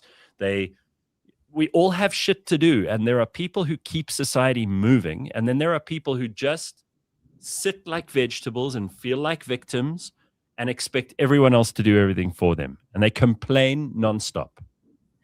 Yeah, I mean, I'm all for complaining if there's a bit of a joke attached. You know what I mean? So, like, let's, like, the lean girl, what's her name? Was being dragged on social media for complaining. I know her. She was at Hastie with me. I think she lives in Australia right now. No, man, the one in Cape Town. The one in Cape Town. No. There's a baddie who I knew from Hastie. Well, she's significantly younger than me. She was at the same Hastie, but not at the same time. And she went over to Australia. She does all these like eating things. I confused the two, but I saw that story about that lean girl got taken to pieces by. She got lambasted. What was the reason people were pissed off with her? she was like, listen, if you're a personal trainer and you don't like look like a personal trainer, I'm not going to be taking you seriously. Like, why, you know? So basically, people were like, she's fat shaming. Also, there's people that are personal trainers that don't necessarily look good, but they're good trainers or whatever. And she's lean and she, practices what she preaches. She's got a great book. My sister's got the book. It's fantastic. It's helped them in their home and whatever. And I'm, yeah, I think there's validity in what she said. And I think that's also a great premise for a joke. All that was missing from that post was a punchline. So all people saw was the complaining as opposed to the chuckle. And I think that's what was missing. So you need to like complain and then bring it home with the example that we can all sort of laugh at or give a different perspective, you know. I've got a picture of her. Let me just let me put her up here quickly. That's her, right?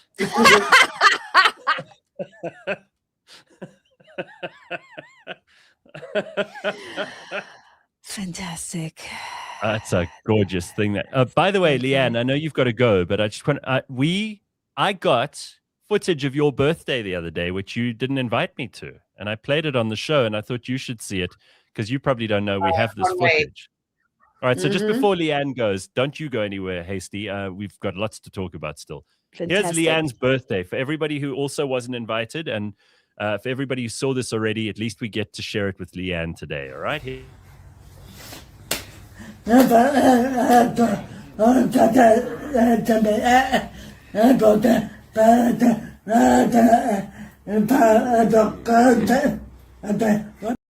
How could you not invite Nina and I to your birthday party?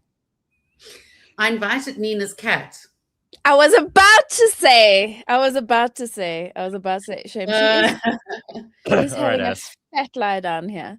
Leanne, may I just say, you've got great skin and you look very pretty for this time of the morning. Yeah, you are radiant. Likewise. Look, my relationship's not working out either, so maybe we should get together. Scissor me Xerxes. This is great episode of South Park where the teacher, I forget the teacher's name. Anyway, they're doing like a whole thing but they talk about the Lebanese and the Persians, but he thinks they're the lesbians, and then there's this whole scene where the teacher sees Xerxes in Persia and they become lesbians together, and then they're like, scissor me Xerxes. I'm glad anyways, it's very niche. It's like these are like Gareth Nina jokes. Gareth and Nina like very specific history. It's like this is like the stupid shit we send each other on Instagram. All right, cheers, ass. We'll see you later. Have an awesome week. Okay, bye. There's Leanne. By the way, I love this story. First of all, I want to be rich enough to have someone who can do this for me. Look at King Charles. There's a heat wave in the UK at the moment, right? Yeah. Now, what's the point of being the king if you can't have shit like this? He's got a guy with a fan who just blows fucking... Isn't that awesome? And look at him. He's fantastic. Like, oh, it's so hot. I can't handle it. It's remarkably hot. Listen, he is. I wish actually I could share some stuff. So my friend Claudine lives in, by the way, Gilly sends her love. I love her. Yeah, she loves you too. Because I was just, I love you so much. I was like, oh, I'm going to see Gareth tomorrow. Please send my love to him. So Claudie and Gil live in London. Claudie has this special gift. She is a celebrity magnet. Okay. She can be anywhere. Like Helen Bonham Carter sat next to her at the coffee shop the other day. Then she saw this one. Anyway, then the king, the fucking king, her sister got this footage of the king.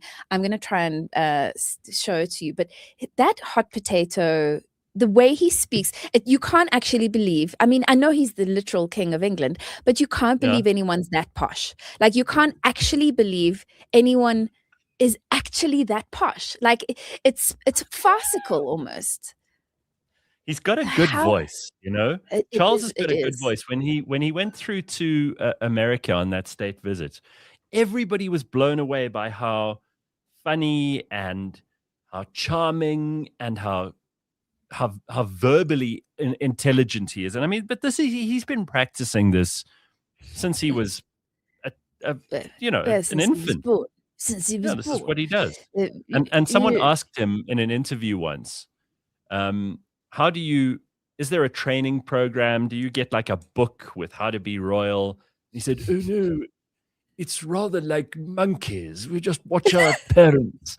We just watch our parents and we mimic what they do. How do I share this with you? Have you got James's number or J9? Let me send this to them to James. I'll send it to James. So did she meet the king or? No, so her sister or her cousin or someone was standing on the side of the road, and he was sort of doing his rounds with the commoners, and very, very nice things to say. Yeah, listen, Gareth, where were we? Where were we before we got so sidetracked? But I'm enjoying the sidetracks. I won't lie. Okay, I love it. We were talking about this non-victim thing, which is I think great. And I've noticed this. Okay, we don't get too much into the reads here because it might be boring for everybody else. But I've noticed with you, there's been a substantial evolution, and I think this happens with anyone who's aware of themselves, who's on the process of self-actualization or whatever the hell you want to call it, because you were always really good at making people laugh, and you were always very funny, and you've got a quick mind, and you can come up with ridiculously clever analogies, and it's part of what you have to do as a comedian. But it almost feels to me like a lot of the stuff that would have bothered the Nina of 2, 3, 8 years ago doesn't bother you anymore. And a lot of the stuff that amuses you now is stuff that Nina wouldn't have found funny. That's just part of growing up, right? Or are you aware of that? Yeah, I think it's growing up, accepting who I am. I think having addressed my mental health and being more having more of my facilities allows me to be myself more, if that makes sense. So this is what I wanted to say in relation to people needing all of these medical diagnoses. What is great about the diagnoses is then you can address the thing. So now I've addressed the thing and I'm functioning better in society. That's what the diagnosis is for. If someone has a polio because their retarded parents didn't let them have a vaccination when they were small, fuck off. Nina Hastie becoming Michelle Obama. If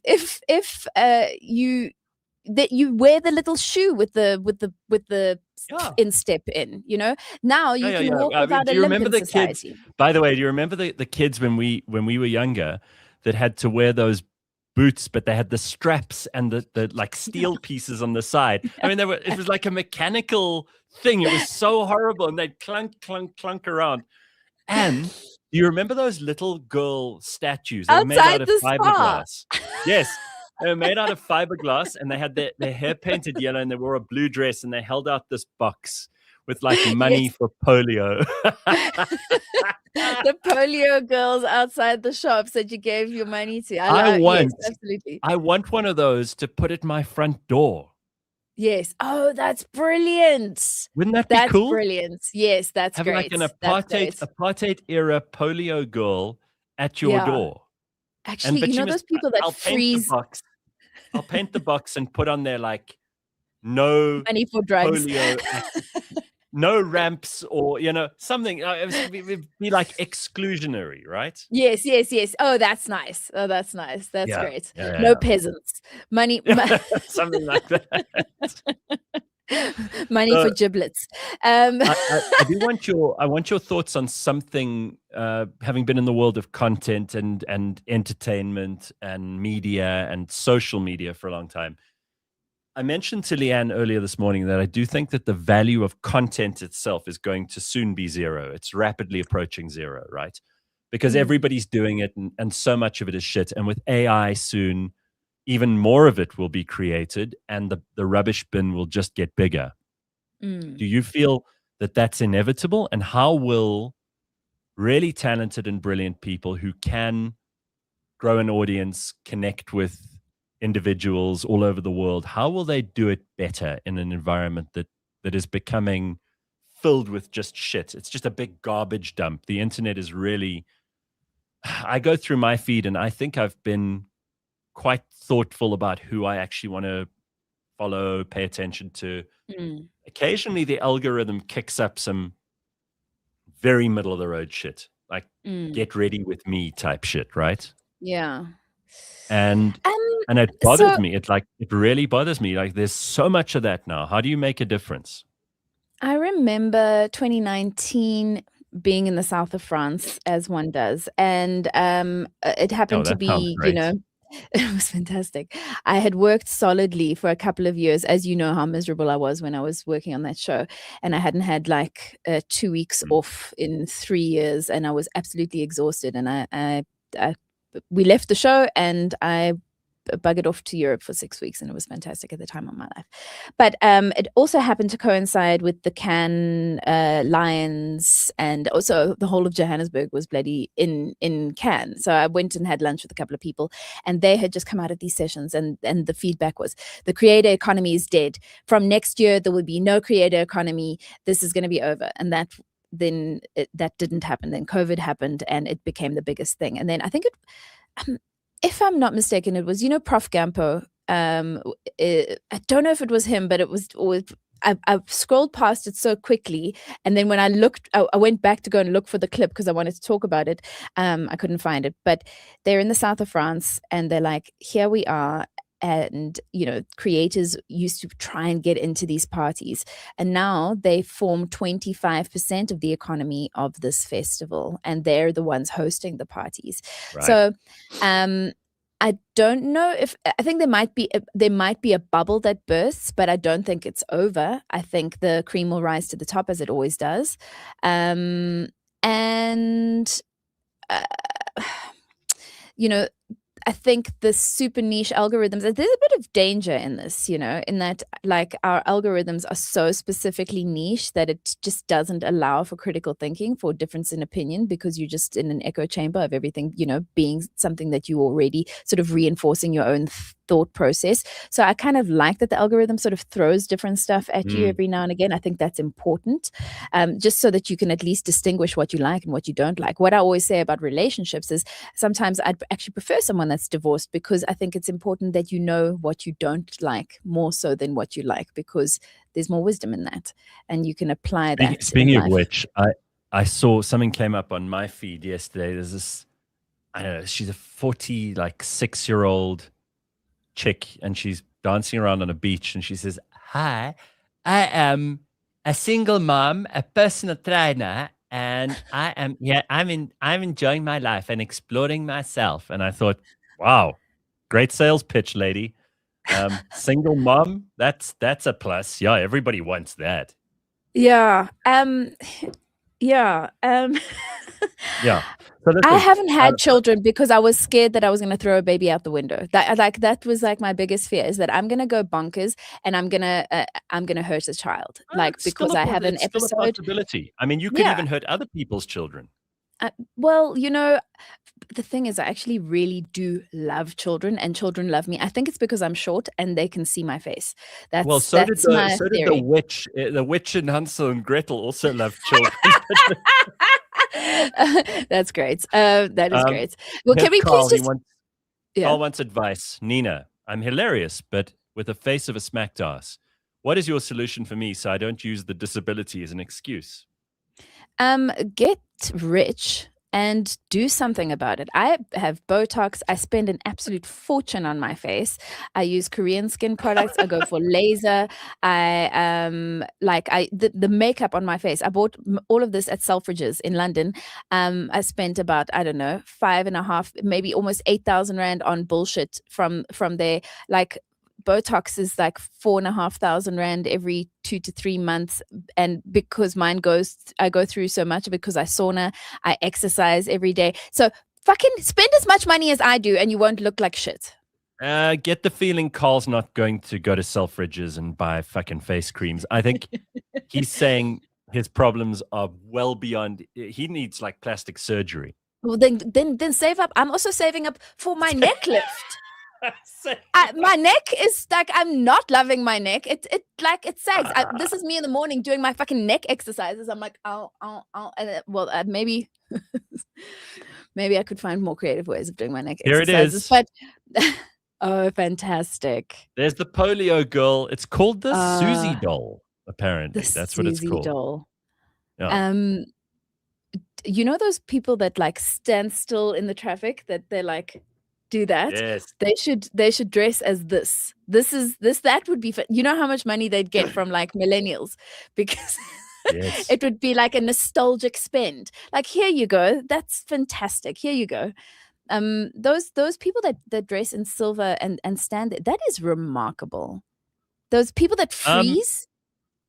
It is the first and maybe the second time you see it. After that, you're like, oh, I'm 15 minutes late for this meeting or whatever, and you stop caring. Yeah. And remember, Joburg is not a very forgiving place. I mean, if they were in Prague or Brussels or The Hague, I think they'd get a lot more. People would give them a lot more money. But I feel sorry for them that they're on the corner of William Nicol and Santon Drive. That's, nobody there really has any time to appreciate art. I guess that's why they've diversified their portfolios into like, license holders and those hand fans that the prince has. And you have to diversify. That's exactly right. Yeah. Okay. This is nice. It's nice catching up with you. I like it. I really love your morning. We still got so much to talk about here. Okay, what are we talking about? Well, here are a couple of the Slippery Pickle talking about you with all of your products. It puts the lotion on its skin, or else it gets the lotion. It puts the lotion on its skin. It puts the lotion on its skin. Yes. Slippery Pickle. Thanks. Canceling my pet insurance to save for plastic surgeries. Fantastic. Fuck them dogs. Fuck them cats. Listen, I saw someone for the first time in a long time. There's a girl I knew quite well a while ago, and she's had quite a lot of work done. And I think you can go overboard, hey? I really think you've got to play this very carefully. You've got to go to the right surgeon if you're going to do that kind of thing. I want to go to South Korea.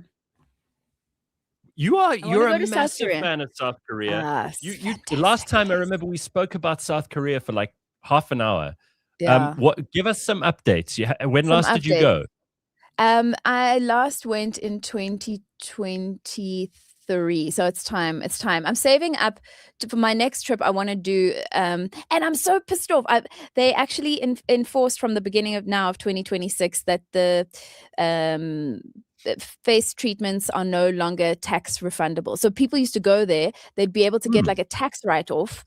So it would be even cheaper. So you'd go, because it's so prevalent. I think something like 30% of the population has had some version of plastic surgery, whether it's Botox, double eyelid surgery, neck lift, facelift, shoulder implants. Like there's so much of it because of the beauty standard. But because there's so much of it, there's a lot of people that are very good at it because they do a lot of it. It's a competitive field. Is it like what they call medical tourism? Medical tourism. That's the word I was looking for. No. Thank you. That's the term I was looking for. Yes, medical tourism. Right. And also, it's the kind of thing. I mean, you've got to stay for a bit. You can't just like pop in, have a facelift, and get up on the plane the next day. So there's clinics. You go and you stay. You check in. You get this 5-star treatment, etc., etc. It's quite a gedunte. You know what I mean? Like it's not a. I would trust the South Koreans to do like major plastic surgery or even minor plastic surgery before I'd trust almost anyone else. I wouldn't want to do that in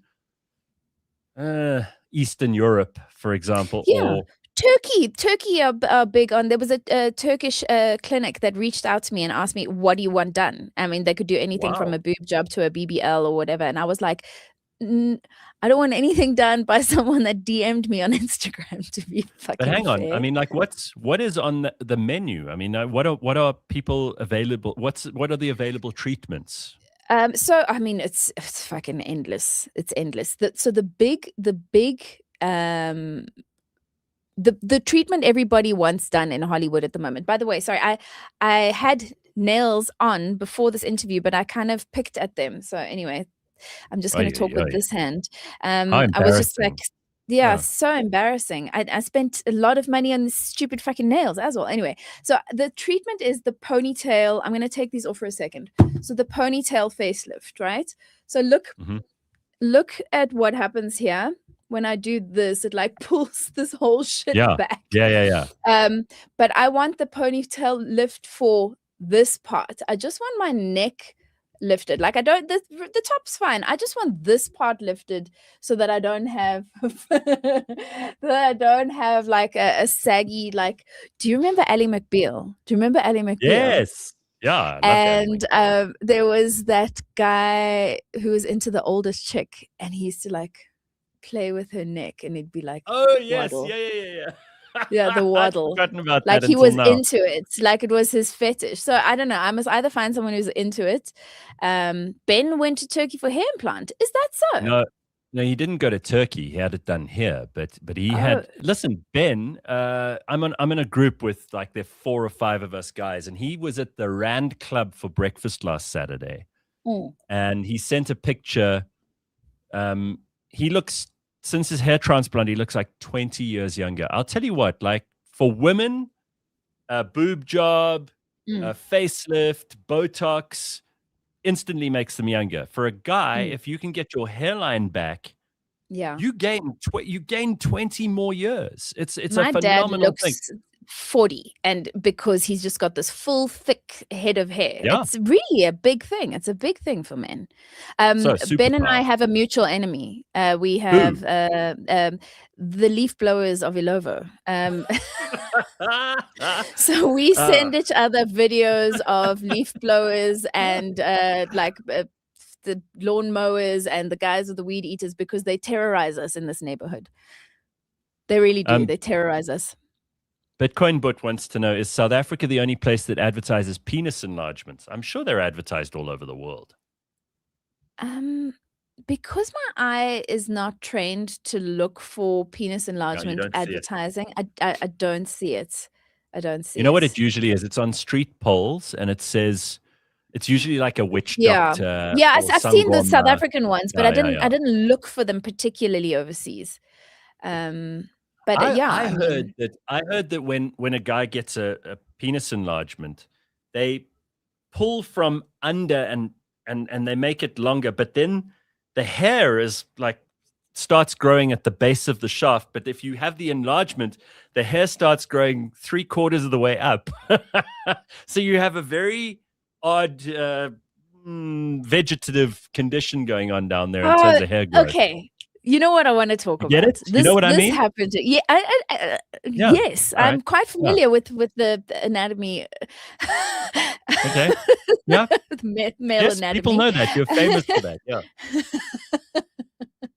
Go on. In my youth, when I was wild, and not so much. I probably need a refresher course. Right. So I was at a coffee shop 2 days ago, and I was just having Gilly was inside, and she was having anyway. Long story. I'm waiting outside, and I'm waiting for this person to finish, and this guy starts talking to me. Hilarious. I'm not even going to say that out loud. This guy starts talking to me, but like telling me his life story, but like at full pace. And then his ex-wife, and oh my gosh, White Cat is leaning on the. Anyway, he's like telling me about trauma. So he's like, do you know what trauma bonding is? I'm bonded to my trauma of my past. I was like, oh, sweet Lord in heaven. Of all the things to mansplain to Nina motherfucking Hasty, you're going to talk about mental health stuff. So I stopped him. I said, sir, respectfully, okay, you're busy explaining grade 1 to me and I'm doing calculus. So stop. Please stop. I cannot bear this conversation anymore. This is too basic for me. And I'm not interested in hearing a man explain like mental health and emotional stuff to me. It's just, why don't you mansplain other shit? Like but what it's like to have a beard, or what it's like to have because when I get bored with people, I'm the same as you. And I don't, whether it's a girl or a guy I'm talking to, I've got to the point, and I think that this is something all of us should do, especially as you get older. You should not suffer someone's dreary conversation for any longer than is absolutely polite and necessary to put up with. So I remember I was dating this girl and she had a friend, and it was a friend's birthday, and her friend was one of the most uninteresting people I have ever met in my life. She was just bland. If she was a color, she would be beige. Vacuous. Yeah, completely. Well, she was very self-absorbed, so she could talk about herself a lot, but she was beige. Just everything was middle of the road. She thought she was fascinating, but no one else, everybody, including my then girlfriend, who was her friend, even she, if she had a few drinks, would admit she was fucking boring, this chick, right? So we go to her birthday party. I'm doing the dutiful boyfriend thing, so I go along with her, even though I know it's going to be very boring. And this chick comes up, and I go, "Happy birthday, lovely party, nice to see you." And I do all the polite things because I'm actually a polite person. People think I'm rude, but I'm not. No, you are. I know this about you. And then she starts talking about how she's broken up with this guy, and he was just such an asshole. And again, you suffer it for a couple of minutes. I won't put an exact time on it because I don't remember. But eventually, she has the temerity to like try and draw me into this conversation. I'm just being polite. I'm really just nodding along, but I'm thinking about what I have to do tomorrow. What time do I have to be awake? What are my appointments? Blah, blah, blah. And then she draws me into this. She's like, "And what do you think?" And I said, I looked at the girlfriend, and I looked at her, and she could tell, like the girlfriend could tell something bad was going to happen. And I went, I honestly don't care about this at all. And I don't have any value to add. And I have to get away. In fact, I'm going to go home. I said, I'm going to go home. Can you Uber? And the girlfriend was like, "Yeah, I'll Uber." And I left and I whistled all the way to the car. I was like, I was so fucking happy to get out of there. I'd saved myself just like anxiety and dreariness. Yes. About having to engage with this person who would never. This person was incapable of adding value to anyone else's life. Yes. So, I mean, I saved time, which is even more better. Yes, exactly. I could spend that time whistling and thinking about shit and listening to music. I'd rather play Candy Crush. I would rather literally play Candy Crush. And sometimes I do, because it's just a great way to just completely dissociate from life, or watch anime. You know what? I think a lot more people should watch anime. I just want to finish this mansplaining thought. Okay. I would actually encourage some mansplaining. I'd like to be mansplained some things, like the male experience in some stuff.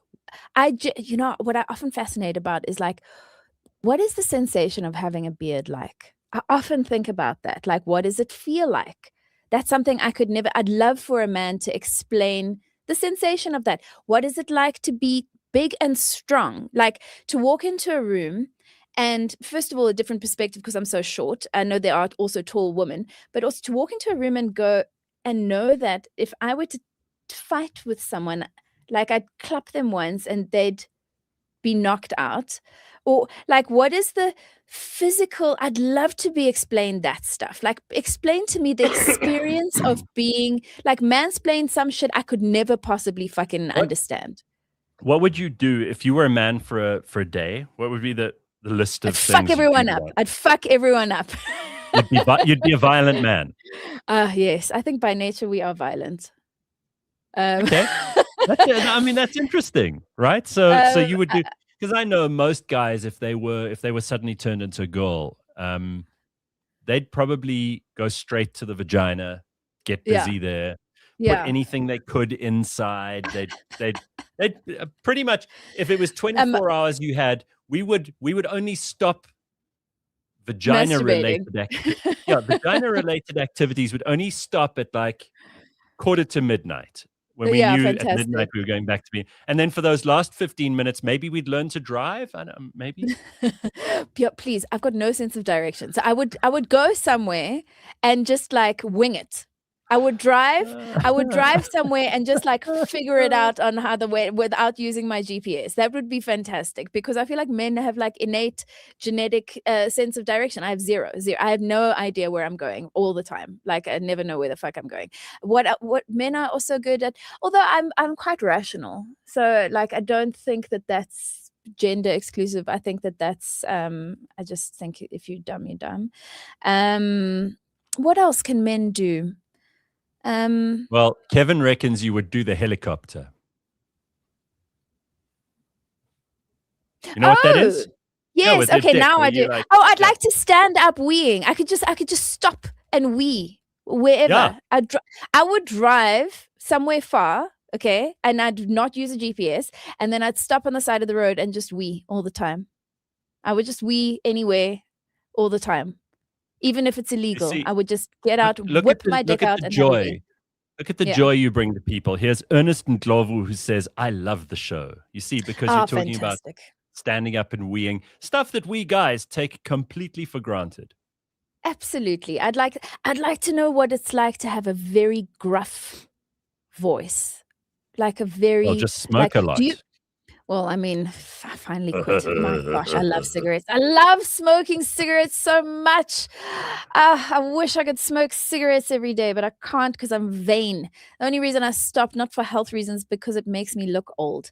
Anyway, standing up, weeing. But there was the voice thing. Oh gosh, I just lost my train of thought. Shit. There was one more. Oh, Axl Rose. Do you know that Axl Rose has the highest... The widest range of the widest vocal range ever recorded at Carnegie Hall. You can go all the way down. And I just think that would be cool. I'd love to do a voiceover as a man, just to like feel that vibrato in my voice. That would be nice to experience. I'd like to be the very big spoon. I'd love to hug all my friends. I'd hug my friends and let them like lean on my chest. That would be nice. I'm just gonna go around opening jars, just opening things, opening a whey protein fucking tub with one hand. That would be fantastic. I would love to do that. We're all going to have mental images of you walking around your house struggling to open shit. Yeah, I can't fucking reach anything. I have like a little step in my kitchen. I can't even reach the second shelf. Whenever we think of Nina Hasty from now on, I wonder what Nina's doing. Oh, fuck. God, exactly. Not opening jars. It's very sad. Look at the size of my hand. It's tiny. Look at this. You've got the same microphone. We've got the same microphone. Put your hand next to the microphone for reference. Okay. Oh, right. Like, okay. But put it from the base. Like my hand, that's it. That's the tip, is the end of that's where it is. Yeah. Tiny, tiny little hands, tiny little feet. My feet are so small. I'd like to wear like big fucking shoes and go and put big footprints everywhere. Like clown shoes? Ooh. I'd love to drive a car and not have to pull the seat all the way to the top. I'd love to low ride. I'd love to like low ride in a car. That would be fantastic. I think we got the makings of your next show here. Like Nina What would I do if I were a man for a day? In fact, I'm going to put this all in my show. I'm putting all of this in this show. I'm That's just awesome. going to add it. Yeah, it's fantastic. Um, to be a man for a day. Tico Koyo says, I'm starting a poetry circuit and men and women are equally excruciating in the great arts. Tico, respectfully, the only thing I hate more than poetry is people that like poetry. Like I hate people poetry. Okay, first of all, like live poetry. I mean, I like, sometimes you can read a poem, it can be emotive, and it's like, and it has its place, like at a funeral. But like people that enjoy poetry, like what is wrong with you? Why do you enjoy poetry? I am the river. No, you are not the river. You are not the river. The river is me. The river is not you. You are you. The river is the river. There is nothing more excruciating than when someone says, "Can I read you my poem?" Oh, absolutely God. Fucking not. Absolutely fucking not. That's going to be hell. Okay, so first of all, someone said unkindly here in the comments that you have Vyasin says Nina has Prince Charles sausage fingers. I don't think you do. Hold up your hand. No, you don't. You don't have sausage fingers. Prince Charles has got like pork bangers for fingers. But yeah, no, I have beautiful fingers. What are you talking about? We've got the Prince Charles video. Do you want me to play it? Yeah, why don't we? Yeah, play it. Why not? Okay, here we go.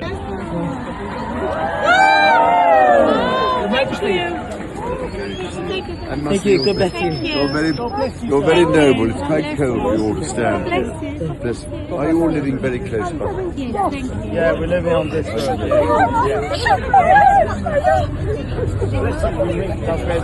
That's all. He shook my hand. Oh my God, he shook my hand. He shook my hand. Are you all living very close by? Oh, that's so good. You did such a good impression. That's fantastic. I like that. I remember Stephen Fry did a version of Prince Charles then in Blackadder where he was King Charles I, but he went, and what did you do?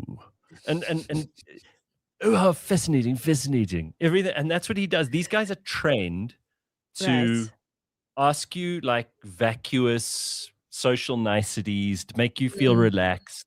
Because people I suppose it's like meeting a celebrity, but to the power of 10, because we still there's a part of even the most evolved, smart, intelligent, non-conventional people that still has like a grain of, well, if they're royal, they must have magical powers, there's something special about them. And people become very odd around celebrities. I mean, you will know this too, because sometimes when people meet you, they're very awkward, but it must be so much more awkward if you're a king or a queen or a prince or a whatever, Yeah, I guess, that's why people literally have training before they have to go, and like they're given the manual, like when you see the king, curtsy, don't do this, hold your right hand out. Like it's because people lose their faculties due to like it is magical. I find royalty.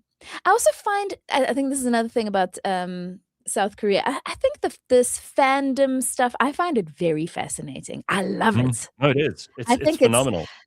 It's so great because I'm a fan. I was actually supposed to I would have landed in Madrid now this morning at this exact time. I had bought tickets to go watch the BTS concerts in Madrid. Right. And anyway, I canceled my trip because I've got my tour coming up, and a weekend trip flying economy to Europe would have set me back like emotionally. Sleep, it just wouldn't have fucking worked. So I actually just prioritized my work, unfortunately, and I'll go and watch BTS another time when I fucking afford to fly business class for the weekend. And then they'll actually be adult by then, which will be even nicer. They are adults. They just look 12 because of all the treatments. They're in their 30s. Joking. You're joking. They're in their 30s. No youngest fucking one, way. I thought the they were. youngest I thought one they were is like 30. 12. No, the youngest one. Sorry, the youngest one is 29. I think. That is talk about aging. Okay, so listen, I found you something. Yes. Yes. Before you go to South Korea, here are a couple of cautionary tales about facelifts and treatments. All right, are you ready? Please, It's one of those, please, yes, please. one of those videos off of Instagram or something. But these are the ones that you don't want to end up like. All right, are you ready? Fine. Everybody, take notes. Okay.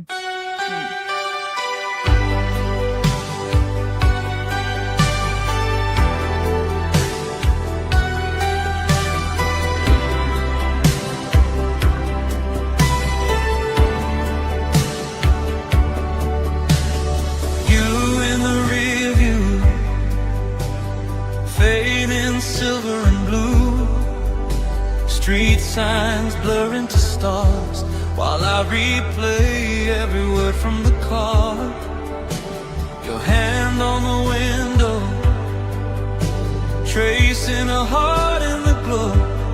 You said call me when you're home, but I kept driving on alone.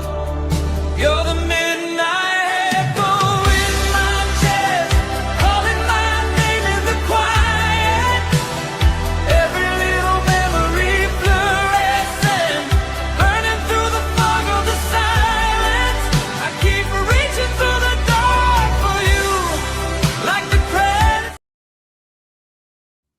Wow. Huh? I forgot that I wore this for you. This thing. Hang on What a is it? second. It's this. I wore this just for you. To all slow boys. Okay, what's a slow boy? Remind me. I also don't know it, but I figured it's idiots. Oh, okay. Cool. That's my interpretation. But I bought this in South Korea. But I was like, how's that? Jocelyn Wildenstein is probably the world's most famous one. She just really went to town on plastic surgery. But I look at some of those women and I think, wow, you looked way better before the plastic surgery. And obviously they were younger, but it can become obsessive. And you know, if you go beyond a certain point, it's just, there's no turning back. You have to keep going until you just look like a plastic bag filled with porridge. Yeah, you've got to be so careful. I don't know. I think, I mean, I just want to look like my neck isn't on the floor, you know? I like my face. I think it's a great face. What are you worried about? Like, you're not even... What is this? What is this? Yeah. I think I got more problems than you. Oh, yeah, I mean, look. There is something to be said. Like, we worship youth, okay? And in America, they absolutely worship youth. We've got this very bad relationship with aging. If you consider in Asia and in parts of Africa, they have a much more healthy relationship with aging. The village elder is respected and admired. True. The wise sage in like Japanese and Chinese and Korean culture, there's this, you know, the Confucian, sensible, old school, knows all the traditions, knows the secrets, has been everywhere, done everything. There's a respect to that. It's Hollywood and it's American culture that just worships at the altar of youth. And apart from looking better, youth does not have any other advantages. Yeah, it's true. I will say this. You are also looking great. I think you look fantastic. You exercise, your body is in phenomenal shape, and you don't look like you've aged. I think you look the best you've ever looked. You look fantastic, and it's either great. that means I looked really shit before, which is possibly true. No, I don't think you looked before, but like you look, you just look distinguished and healthy, and but because of this thing, so we've got like a different lens that we judge men with, you know. But then again, your face hasn't really aged, but your body. You know what I think it is? You know what I think it is I think everybody has a different point at which they hit this feeling of being comfortable in their skin. I mean, I know people who just looked fucking 10 out of 10 when they were in their 20s. They were just girls and guys who just like they were just so confident and comfortable in their bodies. They looked sharp. They smiled beautifully. There was just a feeling of total comfort and inhabiting their meat vehicle in the right way. And then there are people who develop that later on in life. I mean, I think I was kind of awkward and gangly, and sometimes I maybe still am, but some people just get ripe at a different stage. Do you know what I mean? Sometimes the fruit ripens on the tree in your 20s and it stays ripe for a long time. Sometimes it only happens later. And I just feel as we approach this idea of aging and looking at those facelift people earlier too, there's something to be said for character as well. You know, you can see in some people's faces, they might not be beautiful in the sense that we think of girls on magazine covers, for example, but they have character. You could the lines on their face tell the story of someone who's laughed a lot, or someone who's seen a lot, or someone who's been in the sun. You know, I don't think that's bad. There was a reel of a girl, you know, these guys that stop people on the side of the road and what's the capital of Peru? And then someone's like, I love those. I love that stuff. Me too. And there was a girl that this guy stopped and she knew the capital of absolutely fucking every country. Wow. And she's very like average looking, but as the video progressed, she got more beautiful by virtue of her being so interesting and knowledgeable. She just literally became more attractive as the video sort of progressed, because there's nothing more appealing to me than to you. that's interesting and has something to offer. And you know, that for me, that's very. But then again, I also like a hot model. You know what I mean? Like, I said something so arrogant. I think you and I we send each other a lot of stupid shit on Instagram. But I sent you this one clip of this older guy sitting in Italy, like sipping on a fucking espresso with this beautiful scenery behind him, and you were like, "Oh my god, that's the fucking hottest thing, right?" Yes. I saw this clip about like the old money aesthetic and how everybody, men and women, just love when someone is. You could just see that they almost feel like they've been in the world for thousands of years. They know the world. You know, that's sexy as hell. I will say this: there are people who you wouldn't think of as traditionally attractive, and then they say something, and you think, "Wow, okay, that person's suddenly gone up 10 points." So I kind of get what you're saying. Here's something about if you were a man for a day that you would realize that not a lot of girls know, and it's only occurred to me recently. This is probably difficult for a lot of girls to hear, and I'm not going to sugarcoat it at all. But guys don't give a shit what a woman does for a living. They do. No guy on earth gives a shit. They do not value a doctor, a girl who's the CEO of a finance company. They don't give her any extra points over a girl who is a teacher. They don't. Guys do we not. Know. Across the board. No, women don't know this, because why would they be competing then for those male and old traditional male positions in society and for male status? If they knew that, we're not, because we're doing it so that we can get a better job and make more money. We're not trying to get the man. We're trying to get the money. I don't know. Hey, I don't think that's true. Guys, everything we do is to get the girl. Maybe that's the difference. Yes, that's the difference. Our impetus isn't to get laid. Our impetus is to survive. Not to get laid. To fight. Women are the ones in human society who choose the partner. It's not the guys. we're all in a massive competition to get attention from the best females. Yes. So your impetus is to be impressive. Yeah, we don't really, men don't, in a sense that our driving ambition is not to be rich because we want a huge amount of money in the bank.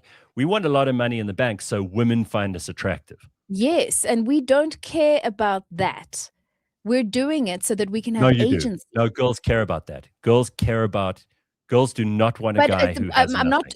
Yes, but what? I've had a lot of broke boyfriends. And then how long did they last? Because you had to pay for everything.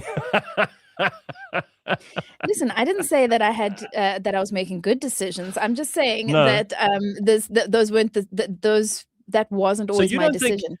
You don't even think it's controversial that I say that guys don't give a shit what a woman does for a living? We know. Okay. Yeah, okay. I thought that was an insight, but obviously not. Strike that, Your Honor. I thought that was an insight. Sorry. No, we know, and we also know that everything that you do is like on a fundamental level to get to impress a woman. Yeah, we know this. We also know, and that is the distinction. We're just trying to fucking survive. So our thing is survival. So I am doing this so that I can make money, so that I don't have to be dependent on anybody. I mean, I would love to fucking be dependent on someone, but then at what cost? You know, I'd love to be a fucking housewife so I could just do like, you know, Sudoku all fucking day. I think a lot of women want to. There are men who want to be like the stay-at-home dad. I can't ever. I can't respect that. I can't do it. I can't do it. It is gross. It's totally gross. I need a man. For me, I'm very attracted to very powerful, big, strong men. Physically, intellectually, like the whole package. Aren't all women? I've never met a girl who's like, yeah, I want a weak little beta male. Okay. So let me put it this way. It is very difficult for me to find a man that is better than me. It is good. Very I'm glad to you find said a it. man that's better than me. That's not better at work, better at insights, but like more intelligent, takes their life as seriously. Conceited. That's not conceited. That's exactly how you should honestly deal with stuff like this. And if people are pretending that I'm not better than anyone, I just want like an average person, and there are people who probably think that's what you're going to get. Your purpose in being with even if it's not a romantic or sexual relationship, the people around you need to improve you. Yes. I mean, this is why I genuinely think you're smarter than me. I think you're one of the very few people I know that may be smarter than me. And the only reason, because I was thinking about it today, I was like, fuck, another thing that I would love is if I didn't have my little executive dysfunctions, if I had all my faculties strike that. I like my autism and my neurodivergence or whatever. If I didn't have to deal with if I didn't have to deal with hormonal fluctuations, I would be unfucking stoppable. Unfucking stoppable. If I was operating at the stage of like when my hormones are at their peak, in the middle of my cycle, when like my testosterone is the highest, when my estrogen is the highest, when I'm feeling sexy, when my brain is functioning and I have all my energy, I would be on your level. But I think your advantage over my me, level. I don't think. No, I just think in terms of rationality and functionality, and you know, I just think that I spend so much of my day just trying to manage my fucking mental health. It's exhausting. Really? So you put I'm just trying to, if you were to put my mental health as a physical disability, I'd be in a fucking wheelchair. I would need special parking.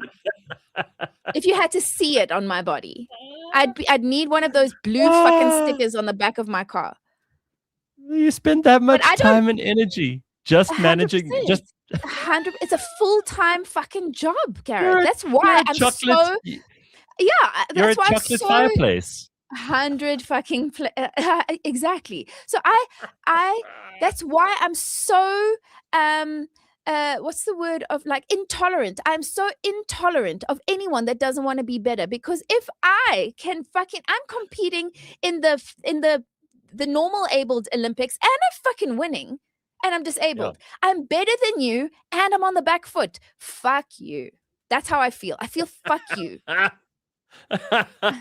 intolerant of people that don't want to be better. Just die. Yeah, but we opened this and we've got to wrap this up because I see we've already gone like 23 minutes over the end of the show, supposedly.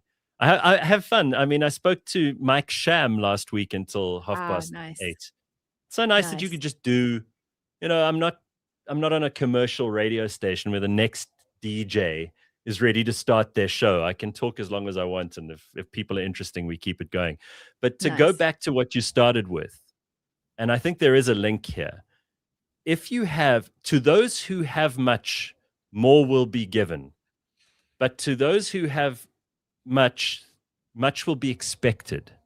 So again, your mental health shit, and I always think of Hanan's coin thing where you have this many coins to spend on your day. The fact that it sounds like you're spending 70 out of 100 coins just managing your mental. Okay, so the upside of that, because the downside is obvious, right? The upside of that is that you have these observations and you can make people laugh in an extemporaneous way while you're on stage, and you can craft funny comedy monologues that the rest of us can't do. So if you want to have perfect mental health, if you want to wake up happy every day like I do, then the downside is you're going to have to find a whole new career, because you won't be funny if you're always happy. Fair enough. It's swings and roundabouts, baby. This swings is the truth. And roundabouts. Fair enough. All of us, right? You wake up in the morning and you have like crippling fucking, what do you call it? Executive dysfunction. I mean, fuck. I don't do the same thing every morning. Do you know that every day is a surprise? Some days I brush my teeth first. I'm not laughing at you. I'm not judging you. But this is what's going on in your fucked up head every day. Yes. Then there are people who wake up and they're dealing with laziness or lack of energy, fatigue, whatever, right? Like, no, I mean, those people, it's serious to them. That's a serious problem. I'm teasing. Some people wake up and they're fucking ugly and there's nothing they can do about it. Some people are deeply, deeply, desperately unintelligent, and they probably don't even know that. They think like mongoloids, like Down syndrome people. They wake up and the world is just fucking awesome.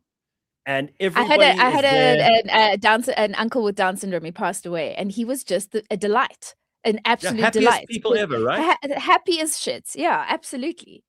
Was he very horny? Because a lot of those Down syndrome people just want to fuck. I was a bit too young to have processed that information, so I don't know. Thank God. I don't know. I mean, that would have freaked you the fuck out. Yeah, I do. I am aware that that's an actual thing. Yeah, I wanted to say, so remember the guy that messaged earlier and said, that he's got an ugly face and there's nothing you can do. You know what you can do? Oh, yeah, Carl DeSantis, yeah. Carl, become very interesting. Because he is. I also have a joke. I have a joke about this where I say ugly men are better at sex, because you just are. Because you got something to prove.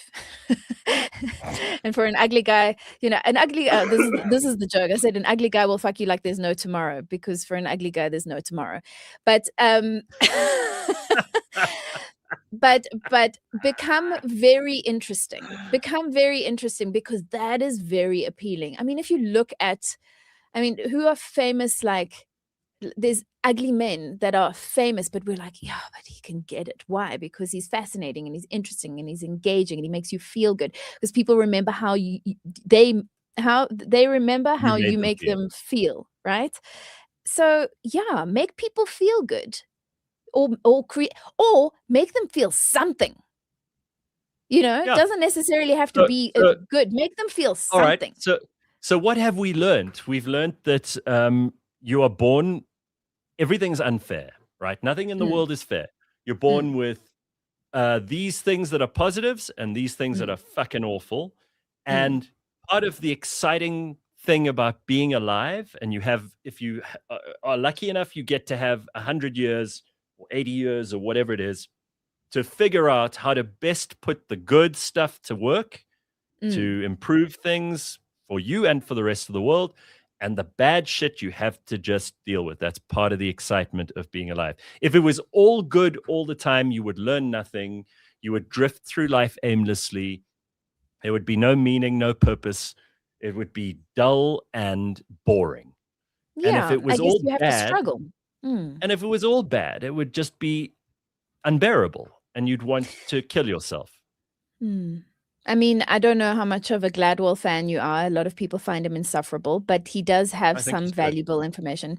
Yeah, and he speaks about that. He speaks about that window of just enough struggle to make you want to be better. And if there's too much struggle, you can't get out of it. And if there's not enough struggle, you don't want to be better. And there's this perfect window of people that have had just enough adversity to actually become outliers.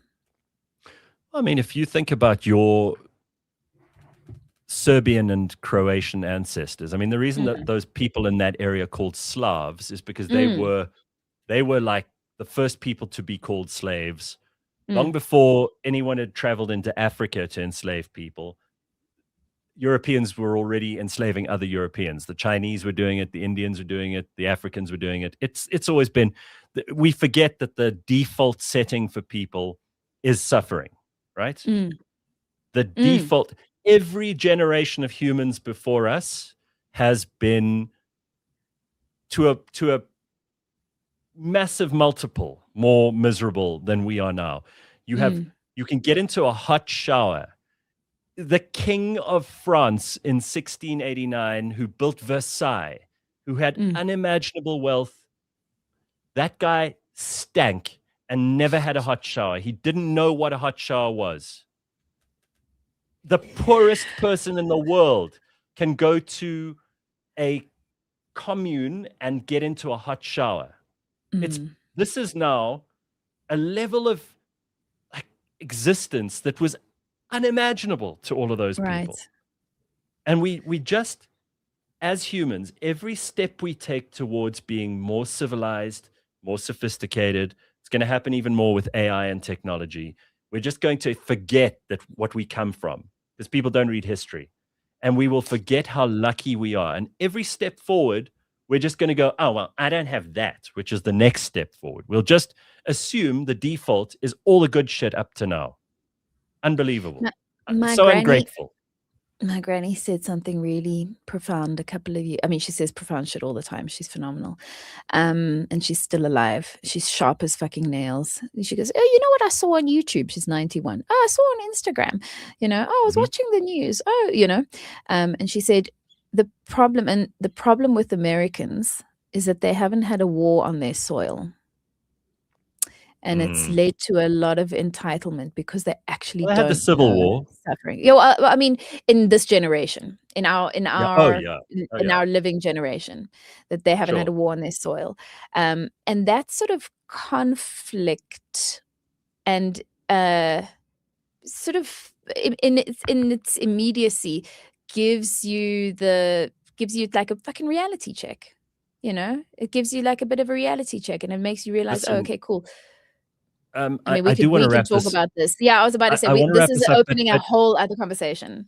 I just want to point out that there's a trending topic evolving on social media today around a movie that was made with Armie Hammer in it. He plays like a vigilante it's suddenly getting a huge amount of attention. I think Elon Musk, it's been banned. It's been banned in Germany. It's been banned in France. It's all about this guy who kind of decides that he's going to take justice into his own hands and kill like these rape gang people in these Pakistani rape gang things. It's very much in the news at the moment and hugely controversial. And Armie Hammer plays this guy who just literally sorts shit out. And it's worth the clips have been going all over. I haven't seen the movie yet, but it's everywhere. And that, I guarantee you, will be a major topic of conversation all over the world next week and the week after. So if you're looking for something to do this weekend, that might be fun. Yeah. Yeah, I mean, he's controversial in his own right after, the cannibalism or whatever shit he was into. I forgot about that. And he's a very good actor. There's fuck all wrong with him. Yeah. But he was just put in a box and a memory capsule. Some texts of his had been leaked, and he's into some really kinky shit, and it's a bit like, okay, it's quite far down the line. Oh, Tracy says it hasn't been banned in Germany. The film authority is just refusing to give it a rating. Movies without ratings can't be shown. Well, then, Tracy, for fuck's sake, you're nitpicking here. That means it's technically banned.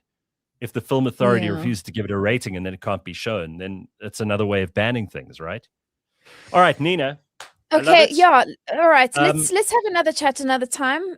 We could talk for years. Your next appointment is on the 31st. Yeah. That's how this feels. Yeah, always cool to have you on, and thanks for joining us this Friday morning. We will catch up with one you thing soon. I want to say to you. Yes. Go on. Thank you for this daily briefing. I fucking love it. I love it. I love it. I love it. I don't know if you remember me sending you a message when I was like, what must I listen to? What must I watch? And what must I listen to? Give me some fucking news advice. And then like 10 minutes later, you created this thing and I was like, thank you. This is exactly what we fucking need. It was like literally an answer to my prayers.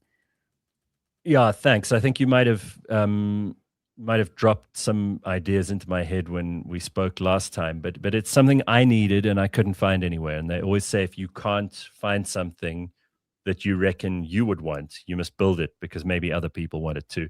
So I hope it will grow from strength to strength. We're going to start charging people probably in the next week or two. And we'll see how that goes. I'm not doing this for the numbers. I'm thrilled that, I will pay for it. I will pay for it. Yeah, I think if you decide the price in this content business of the future, then you're putting a value on it, right? And if other people go, yeah, it's worth that, then that's market capitalism at work. If you say, well, it's free, then people are going to go, I don't need to listen today, or maybe I will, maybe I won't. The concept or the term pay attention. So why we don't do free stand-up is because people don't value the concept of going to, they haven't invested to listen. When you get something for nothing, it doesn't have any value. 100%. By the way, that's also why we have the whites of our eyes. So okay, this is fascinating, just as a parting shot, right?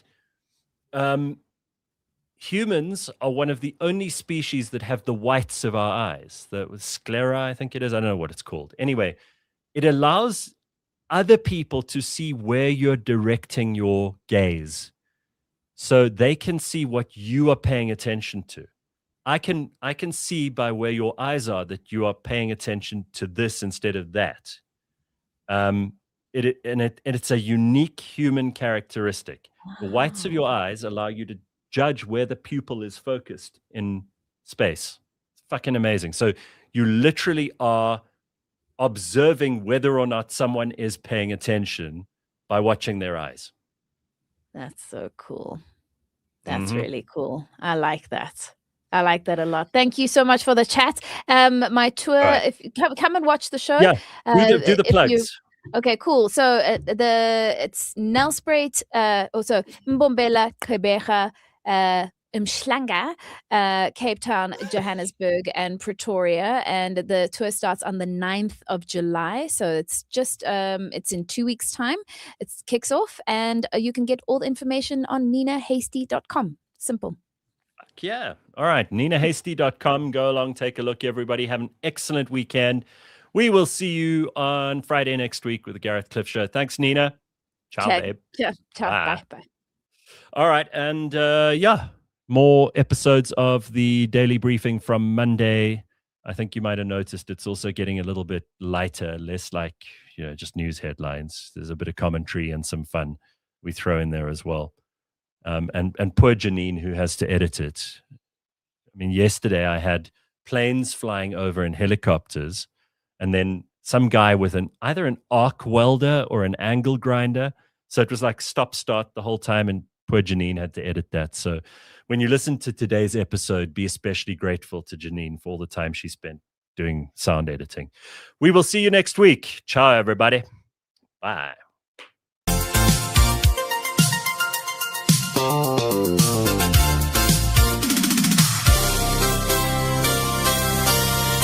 First time